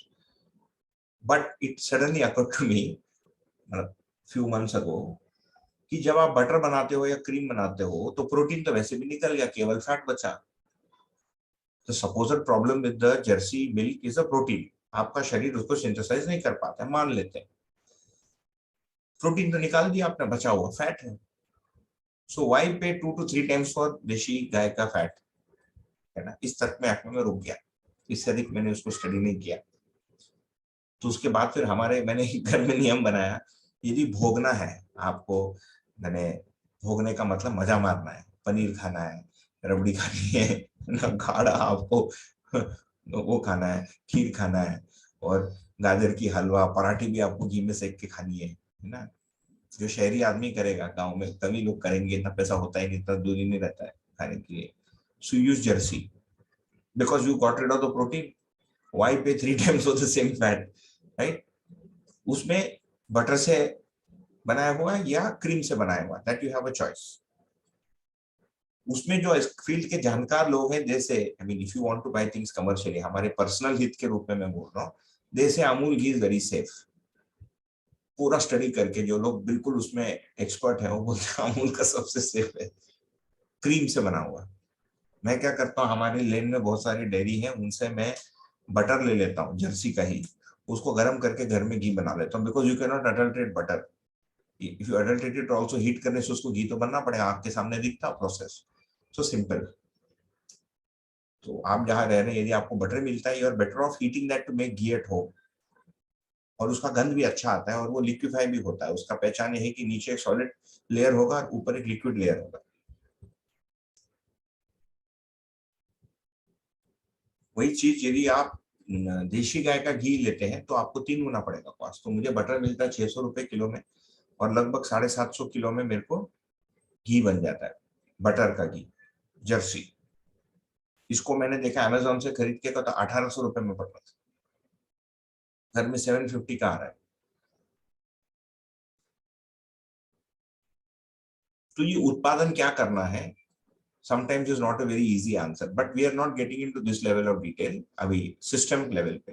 ये तो पर्सनल चॉइसेस की बात है, और क्योंकि हमारा हेल्थ और हमारे बच्चे की हेल्थ भी हमारे सामने मैंने बता दिया, तो मैंने अपने लिए छोटा नियम सोचा कि भाई जो गर्भवती महिलाएं हैं, छोटे बच्चे हैं और बुजुर्ग लोग हैं, इनको देशी गाय का दूध पिलाया जाए। क्योंकि हम लोगों की ज्यादा प्रॉब्लम इज ऑल्सो प्रोडक्शन। हम लोग इतना दूध का प्रोडक्ट कंज्यूम करने लग गए जो हमारे बाप दादा नहीं करते थे। हमारे घर में, मैं दादाजी के घर में देखता था, वो देशी जो गाय होती थी वो 1 गिलास दूध देती थी। There was no Gir gai, and it was very robust, और वो बहुत गाढ़ा होता था दूध। एंड उसमें बोलते हैं औषधि प्रॉपर्टी बहुत होता था। वो जाके जंगल में इधर उधर चर के आती थी, तो उसमें से इतना सा घी निकलता था। तो वो नैवेद्य बोलते हैं, वो भगवान के सामने रखते थे, सबको 1 चम्मच मिलता था दूध, वही है दूध पीने के लिए। Nobody consume so much of milk. ये भी एक पक्ष है यहाँ कंसिडर करने के। अभी हर स्ट्रीट में 10 दुकानें हैं मिठाई के, हर आदमी दिन में 3 बार कॉफी चाय पी रहा है। तो suddenly human beings are consuming lot of milk. ये बात तो है ही, इवन इन एडल्टहुड। पहले नहीं था, कोई कोई राजा वाजा पीता होगा, जमींदार, बाकी लोगों की इतना दूध। भारत में दूध की कमी थी ना। ये तो कुरियन जो व्यक्ति थे जो गुजर गए, अमूल जब शुरू किया, they started a programme called operation flood, कि भारत को दूध से फ्लड कर दो गुजरात में, तब तो इतना दूध बना। We are a net exporter today, at one time we were importing milk. जब भी आज बचपन में जो दूध का पैकेट आता था उसके ऊपर ऑपरेशन फ्लड लिखा रहता था, और एक दूध का एक ड्रॉप दिखता था। पता नहीं आप लोगों को याद है कि नहीं। अभी सामान्य हो गया भारत में दूध, बट इतना दूध नहीं होता था। तो दूध is a big thing, but at a systemic level क्या उत्पादन करने में हमारे जो भोजन के पदार्थ हैं, which is a very important thing.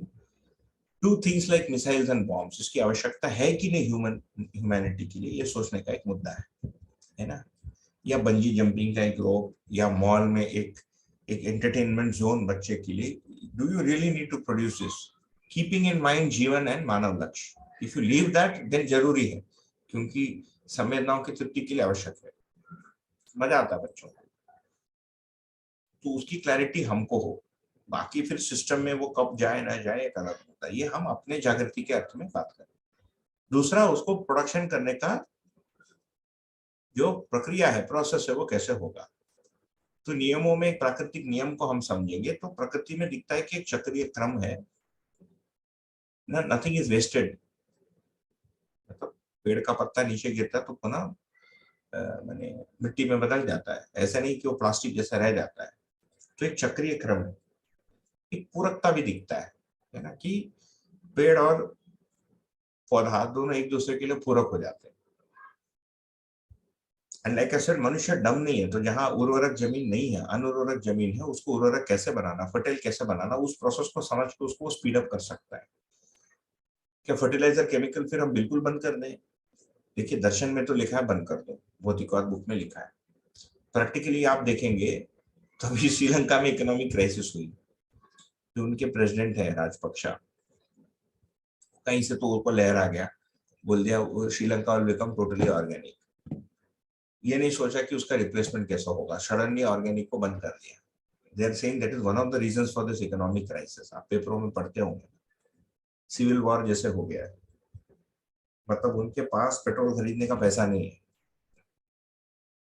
4 दिन का स्टॉक है या 1 महीना का स्टॉक है पेट्रोल का, ऐसा लिखे है। There is no dollars to pay for petrol.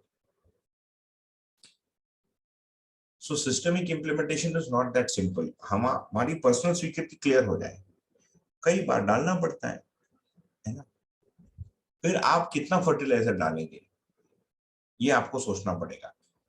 जैसे फॉस्फेट हो गया, डीएपी हो गया, डाई अमोनियम फॉस्फेट हो गया, यूरिया हो गया। यूरिया पहले से भी शरीर में है, हमारे शरीर से भी यूरिया निकलता है। ये लोग टेस्ट करते हैं ना, यूरिन में यूरिया टेस्ट करते हैं, यूरिया कितना है, प्रोटीन कितना निकल रहा है शरीर से। एक प्रोटीन यूरिया रेशियो भी निकालते हैं, मेरे नानी के लिए निकाले थे, किडनी प्रॉब्लम है। तो यूरिया तो धरती में है ही, तो जो हम डाल रहे हैं, if it is going to speed up the process, it should be considered.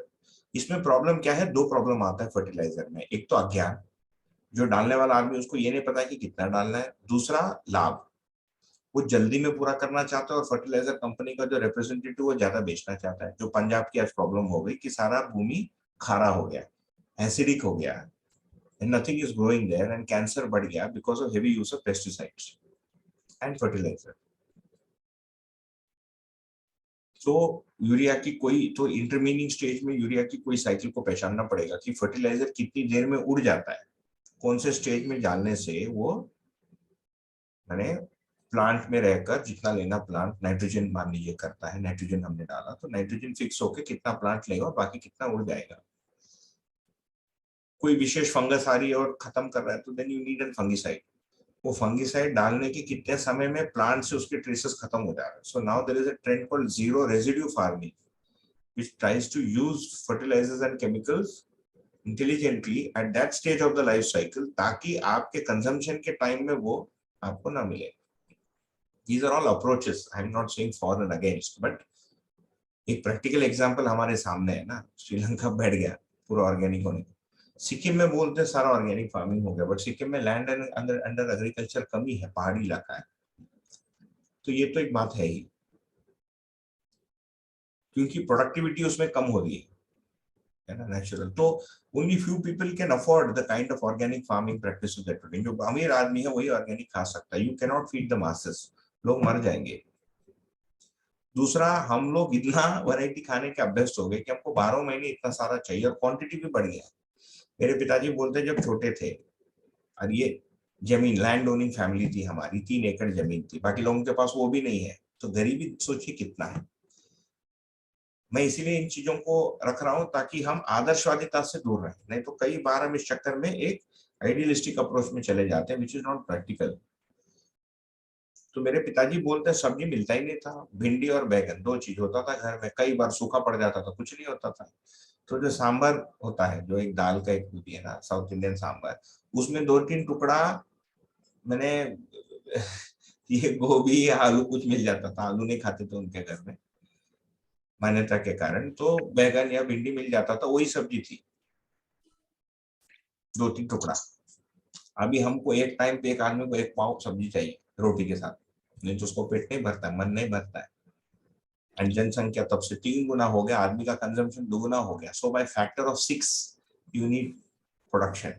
And किसान बनने के लिए तैयार लोग कम हो गए because of education, so you need mass scale farming.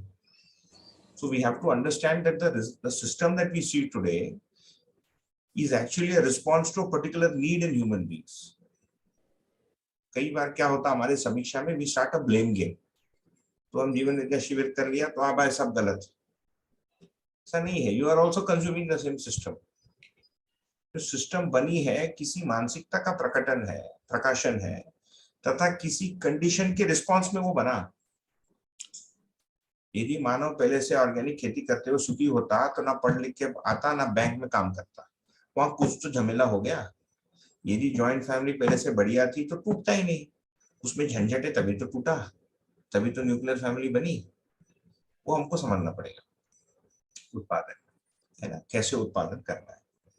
तो इसमें आज के समस्याओं को देखेंगे वर्तमान स्थिति में, तो 2 प्रकार की समस्या हमको दिखती है। एक तो प्रदूषण, pollution, which is a live problem. Second is क्षरण या resource depletion, है ना। तो प्रदूषण कब हो रहा है?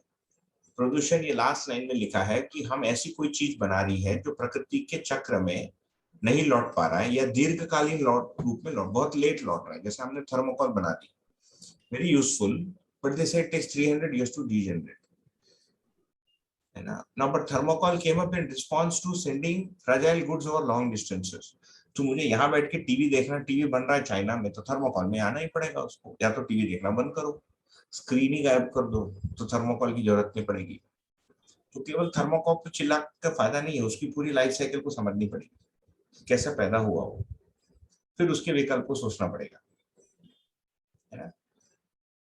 वैसे ही प्लास्टिक का है, अभी धीरे धीरे भारत ने लास्ट ईयर प्लास्टिक बंद करने का कोशिश किया, कहीं कहीं इलेक्शन हो रहा था तो उनको वापस लेना पड़ा सारे शॉपकीपर और जितने छोटे। अभी प्रॉब्लम ये है ना, आप प्लास्टिक बंद करो, बैन करो, उतना रोजगार आपको पैदा करना पड़ेगा। 2 करोड़ लोगों की आजीविका या 1 करोड़ या 50-80 लाख लोगों की आजीविका प्लास्टिक बैग बना के बेचने में लगा। वो खाएंगे कैसे? आपने सडनली बंद कर दी। यहाँ हम सिस्टम के लेवल पर बात कर रहे हैं ना, तो यहाँ पर हम केवल थियरी, मतलब एब्सोल्यूट थियरी से वो काम नहीं चलेगा। एब्सोल्यूट थियरी दर्शन का जगह है, इम्प्लीमेंटेशन के जगह सोचेंगे तो सोचना पड़ता है। तो हम पर्सनल जगह पर क्या कर सकते हैं, इन चीजों की उपयोगिता कम करें, प्लास्टिक की यूजेज और ये सारी चीजें, या रीयूज करें, ठीक है। या जैसे हम पेट्रोल डीजल जला रहे हैं, थोड़ा मोड़ा पेट्रोल डीजल जलाने से हवा में उड़ जाता है, पर everybody wants to use petrol and diesel. उतना एक तो है ही नहीं उतना नीचे धरती पे। एंड हम आगे भौतिकवाद बुक में पढ़ेंगे कि जो काला पदार्थ है वो हीट को सोखता है, तो उसका नीचे जो प्रयोजन है धरती में, वो सूर्य की ऊष्मा को सोखने के लिए, तथा उसके कोर से जो गर्मी आ रही है, तो core of the earth is very hot, we know that today ना, मॉडर्न साइंस के कारण वो उसको पचाता है, हम उसको निकाल दें, तो we are heating up the earth from underneath. हम जमीन को नीचे से गर्म कर रहे हैं, और हवा में भी गर्मी हो रही है क्योंकि इतना सारा फैल जा रहा है कि वही घूमता है, वो जाता ही नहीं।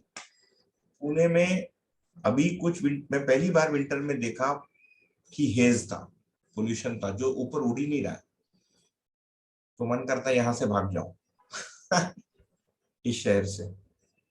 पूरा विंटर 2 महीना पूना दिल्ली जैसी चीज होने लग गई, जो दिल्ली में होता है, पता नहीं दिल्ली से कोई सुन रहा है कि नहीं। Extreme pollution, because air is cooler, it is not hot, वो हेवी हो जाता है, वो नीचे रहता है, वो हीट होने से मॉलिक्यूल माने स्पार्स होते हैं तो ऊपर उड़ता है। मेरे घर के पीछे पहाड़ है, मैं और मेरे नेबर, हम दोनों ऊपर जाते हैं तो सामने वाला पहाड़ दिखना बंद हो जाता है विंटर में 2 महीने, अभी दिखता है इस मौसम में। Environmental pollution is a huge problem in India, specially air pollution. And इसमें भारत की कोई हम बड़प्पन नहीं कर सकते, भारत दर्शन का देश है और इसमें समाज अच्छा है। सबसे गंदे पोल्यूटेड सिटी स्टॉक भारत में ही है, Ghaziabad, Faridabad, Kanpur, Raipur, and some other, I think Gurgaon, and of course Delhi. SPM, suspended particulate matter, सबसे अधिक, because pollution is so high, मैंने production is so high, and यहाँ करप्शन का गढ़ है भारत, तो ये तो हम सभी को पता है। यहाँ का आदमी इतना करप्ट क्यों है, मुझे आज तक समझ में नहीं आया। I am not able to understand. Corrupt, कामचोर, इनसिंसियर एंड शॉर्ट विजन, ये 3 हमारे लक्षण है हमारे सिस्टम्स के। If you see, our administrators are lazy, they are not interested. When they do the planning, they are very short sighted. जब road इतनी चौड़ी हो सकती है, इतना छोटा बनाएंगे, वो 10 साल में जैम हो जाएगा। और तीसरा, काम ही नहीं करेगा, पैसा वो खा लेगा, भयंकर करप्शन।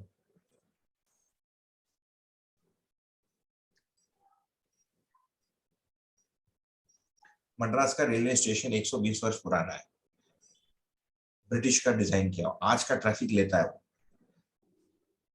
जो चेन्नई सेंट्रल स्टेशन एरिया आप गए होंगे, it is designed by the British 110 years ago. It is taking today's vehicular load.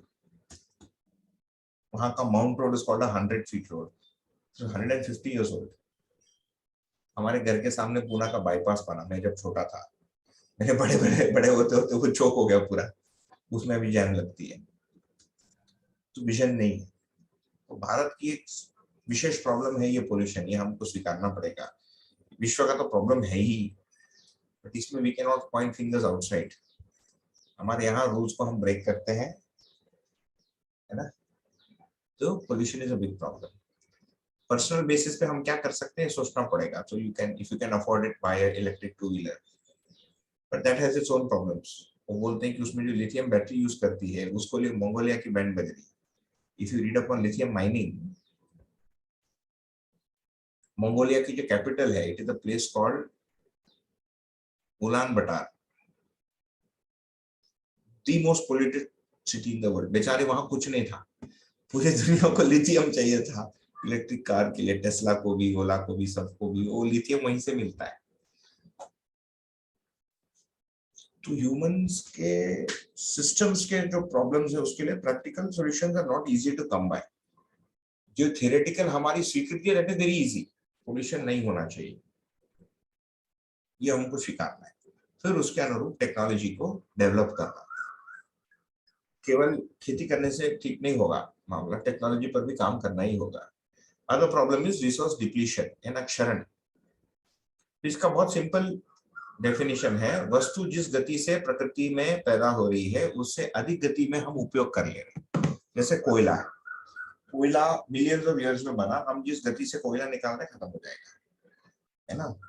या फ्रेश वाटर रिप्लेनिश हो रहा है ग्राउंड में, हम जितने स्पीड से ग्राउंड वाटर निकाल रहे हैं उतने स्पीड से रिप्लेनिश ही नहीं हो रहा। आज कोई आया था बता रहे, तो बैंगलोर में पानी खत्म हो गया, पूना में अभी ग्राउंड वाटर अभी बचा है। तो इंडिया में एक बड़ा वो है, जो हमारे बच्चे अभी छोटे, सोचना पड़ेगा कि 30-40 वर्ष बाद इन शहरों में वो कैसे रहेंगे, पानी रहेगा कि नहीं, और कितनी देर ट्रैफिक में फंसे रहेंगे दिन में। जब मैं पुणे सिटी का आज का हालत देखता हूँ, मेरा कोई भी इच्छा नहीं होता है कि मेरी बेटी बड़ी होके यहीं रहे। उसका उत्तर क्या मैं नहीं जानता आज,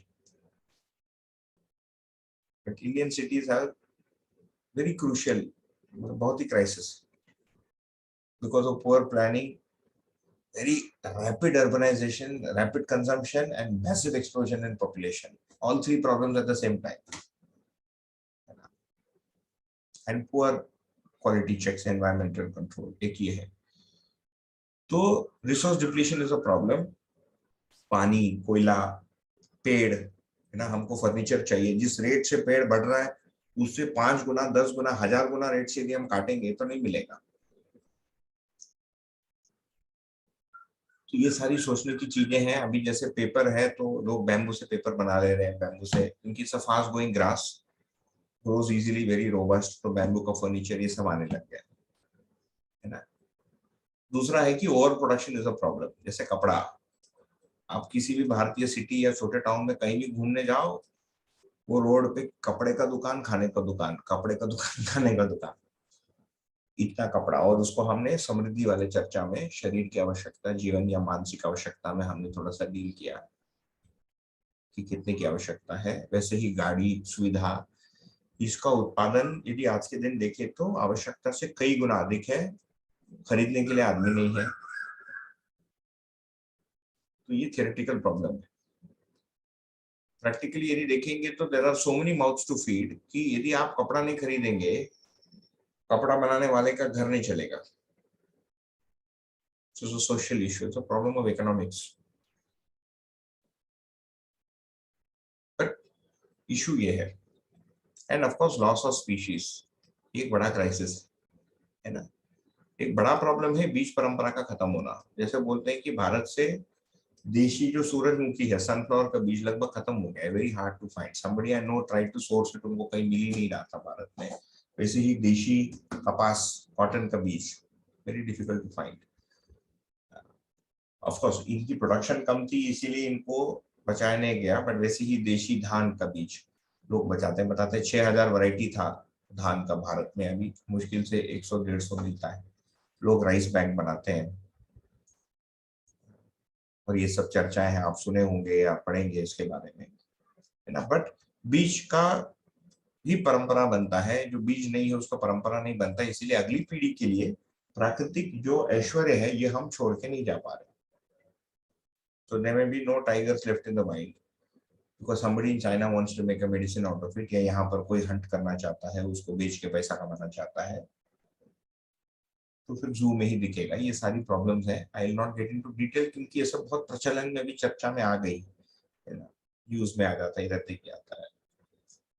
दर्शन की दृष्टि से हम यदि देखेंगे तो ये समझ में आता है कि मनुष्य की मानसिकता या समझ, कुल जो अपना फोकस एरिया है, ये समझ से ठीक होगा। तो मेरे पास यदि फैक्ट्री है और मेरे समझ में यदि कोई बात आ जाती है तो मैं अपने प्रोडक्शन प्रोसेस को बदल सकता हूँ। हमारे वर्कर के साथ न्याय और कितने, ठीक है, पूरा दर्शन में जैसे लिखा है वैसे न्याय भले ही ना हो, परंतु उसमें कम से कम हम कैसे प्रगति करें।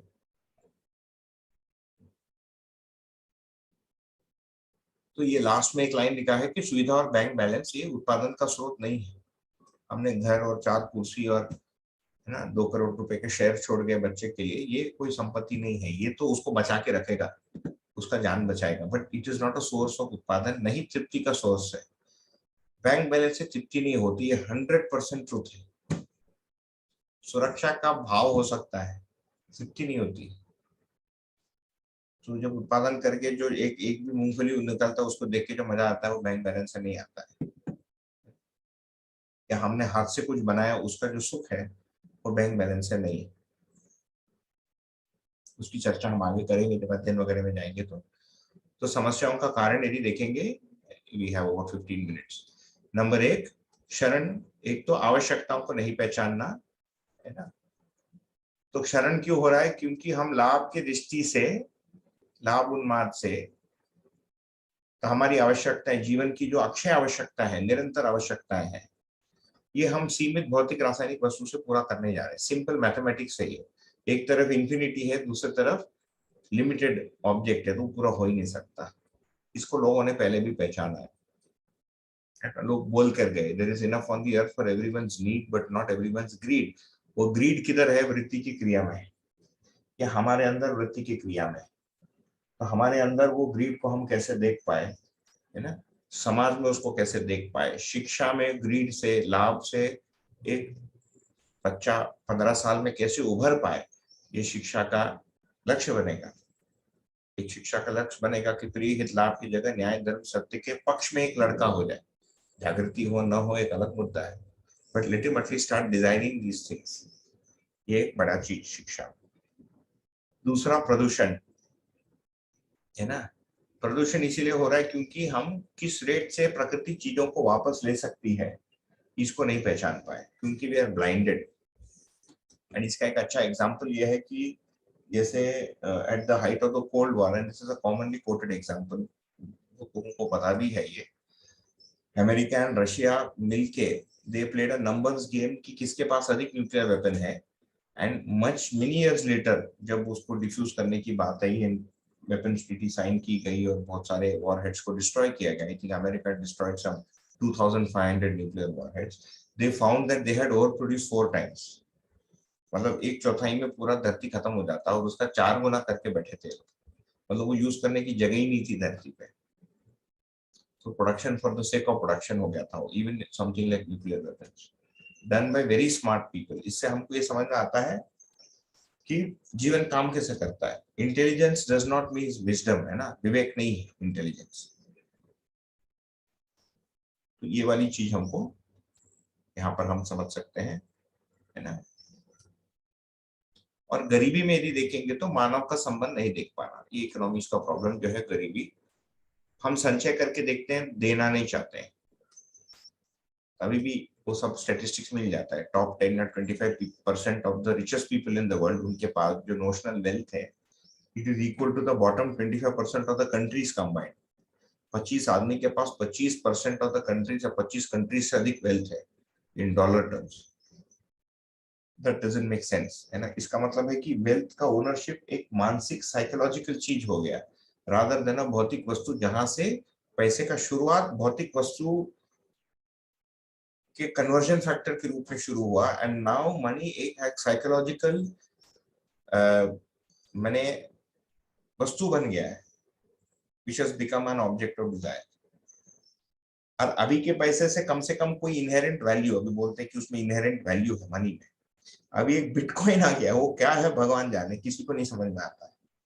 आज पेपर में आया कि उसका कुछ आधा हो गया कीमत, वो नहीं समझ में आता क्या है। क्योंकि किसी वस्तु को पैदा करने से आपने पैसा कमाया, ये मान्यता है। आज भी जो हमको तनख्वाह मिलती है, पैसा मिलता है, इसका मतलब हमने या तो कोई वस्तु पैदा किया या हमने कोई सेवा दी। It has to be interaction between human and भौतिक या ह्यूमन एंड ह्यूमन। जैसे एक आदमी बस चलाता है, वो एक वैध व्यवसाय है क्योंकि is giving his time and skill, उसके बदले में उनको पैसा मिलता है, तनख्वाह मिलती है ना। फिर उस पैसे से वो भौतिक वस्तुओं को खरीद सकता है। तो भौतिक वस्तु या भौतिक सेवा से पैसा, पैसा से पुनः भौतिक सेवा। ये आगे हम विनिमय कोश में और थोड़ा सा देखेंगे। ठीक, तो ये कुछ मोटी मोटी चीजें हैं। यदि कोई इस पर नहीं सोचा हो या सोचा हो तो दर्शन के फ्रेमवर्क में उसको समीक्षित करने का है। तो यदि हम देखेंगे तो जो भी हमको उत्पादन करना है, एक तो आवश्यकता के अनुसार, परिवार की आवश्यकता और समाज के लिए उपयोगी चीजें कैसी है, क्या आवश्यकता करना, कितना करना, आवश्यकता के अनुसार क्या है जो मनुष्य के शिक्षा, स्वास्थ्य, उत्पादन और न्याय, मतलब न्याय के लिए उपयोगी। जो अन्याय और अस्वस्थता के लिए है उसको हम उत्पादन नहीं करेंगे। सो मैगी नूडल्स इज आउट, है ना, इट हैज हाइड्रोजनेटेड फैट। मेरी बेटी खाती है मैगी, वो खाने देना पड़ता है, कैसे रोके, नहीं तो उसमें अभाव हो जाएगा। तो नियम बना दिया, साल में 1 बार मैगी या 2 बार मैगी, है ना, उतना शरीर पचा लेता है। बट घर में उसको एंट्री अलाउड नहीं है मैगी। हाइड्रोजनेटेड वेजिटेबल फैट है, प्री प्रोसेस्ड, हेवीली प्रोसेस्ड, कोई न्यूट्रिशन, उसमें न्यूट्रिटिव वैल्यू पता नहीं लिखे हैं नीचे, कार्बोहाइड्रेट्स और पता नहीं क्या कुछ fat. It's interesting, Maggi is a Chinese dish produced by a Swiss company with Indian मसाला। हम लोग खा रहे हैं उसको, नेस्ले है, नूडल्स चाइना का है, मसाला देशी है, गरम मसाला। तो ये ग्लोबलाइजेशन है ना, आगे बढ़ते हैं, ये सब अलग। तो अच्छा, वी हैव अबाउट 10 मिनट्स। फिर हम और एक सिस्टम पर पहुंचे, इसका नाम है विनिमय कोष। इसका सिंपल मतलब है स्टोरेज एंड बैंकिंग। बैंक का मतलब ही है जो संचय करके रखता है। So you have godowns which are storage. Food Corporation of India का गोडाउन होता है, तथा जो नोशनल वैल्यू है गोडाउन में गुड्स को, उसको हम बैंक करते हैं। थियरी ऑफ इकोनॉमिक्स यहाँ से शुरू होता है ना। So how did exchange start? Economics शुरू कैसा हुआ मानव के लिए? मैंने बहुत सारी मूंगफली उगाई, टमाटर भी उगाए, प्याज भी उगाया, मैं इतना खा नहीं सकता, तो मैंने उसको सुरक्षित कर लिया। आपको देना है मुझे, तो मुझे बोरा बोरा मूंगफली लेकर जाना पड़ेगा आपके साथ। तो मैंने क्या कर ली, मूंगफली रख ली और उसको मैंने एक नोशनल वैल्यू में परिवर्तित कर दिया, किसी बैंक में देकर, कहीं किसी आदमी को दे दिया। तो बदले में मेरे को मिर्च चाहिए था, मिर्च उसके पास नहीं है, तो मैंने उससे मूंगफली के इक्विवेलेंट कुछ एक टोकन ले लिया, जिसको कॉइन बोला हमने। फिर इन कॉइन्स को हमने किसी और को दिया और उसके बदले में मैंने मिर्च ले ली। ये पैसे का फंडामेंटल यहाँ से शुरू हुआ, है ना। अभी इसको हम खो चुके हैं, ये कहाँ गया पता ही नहीं। तो modern economics is so complicated, very hard to understand.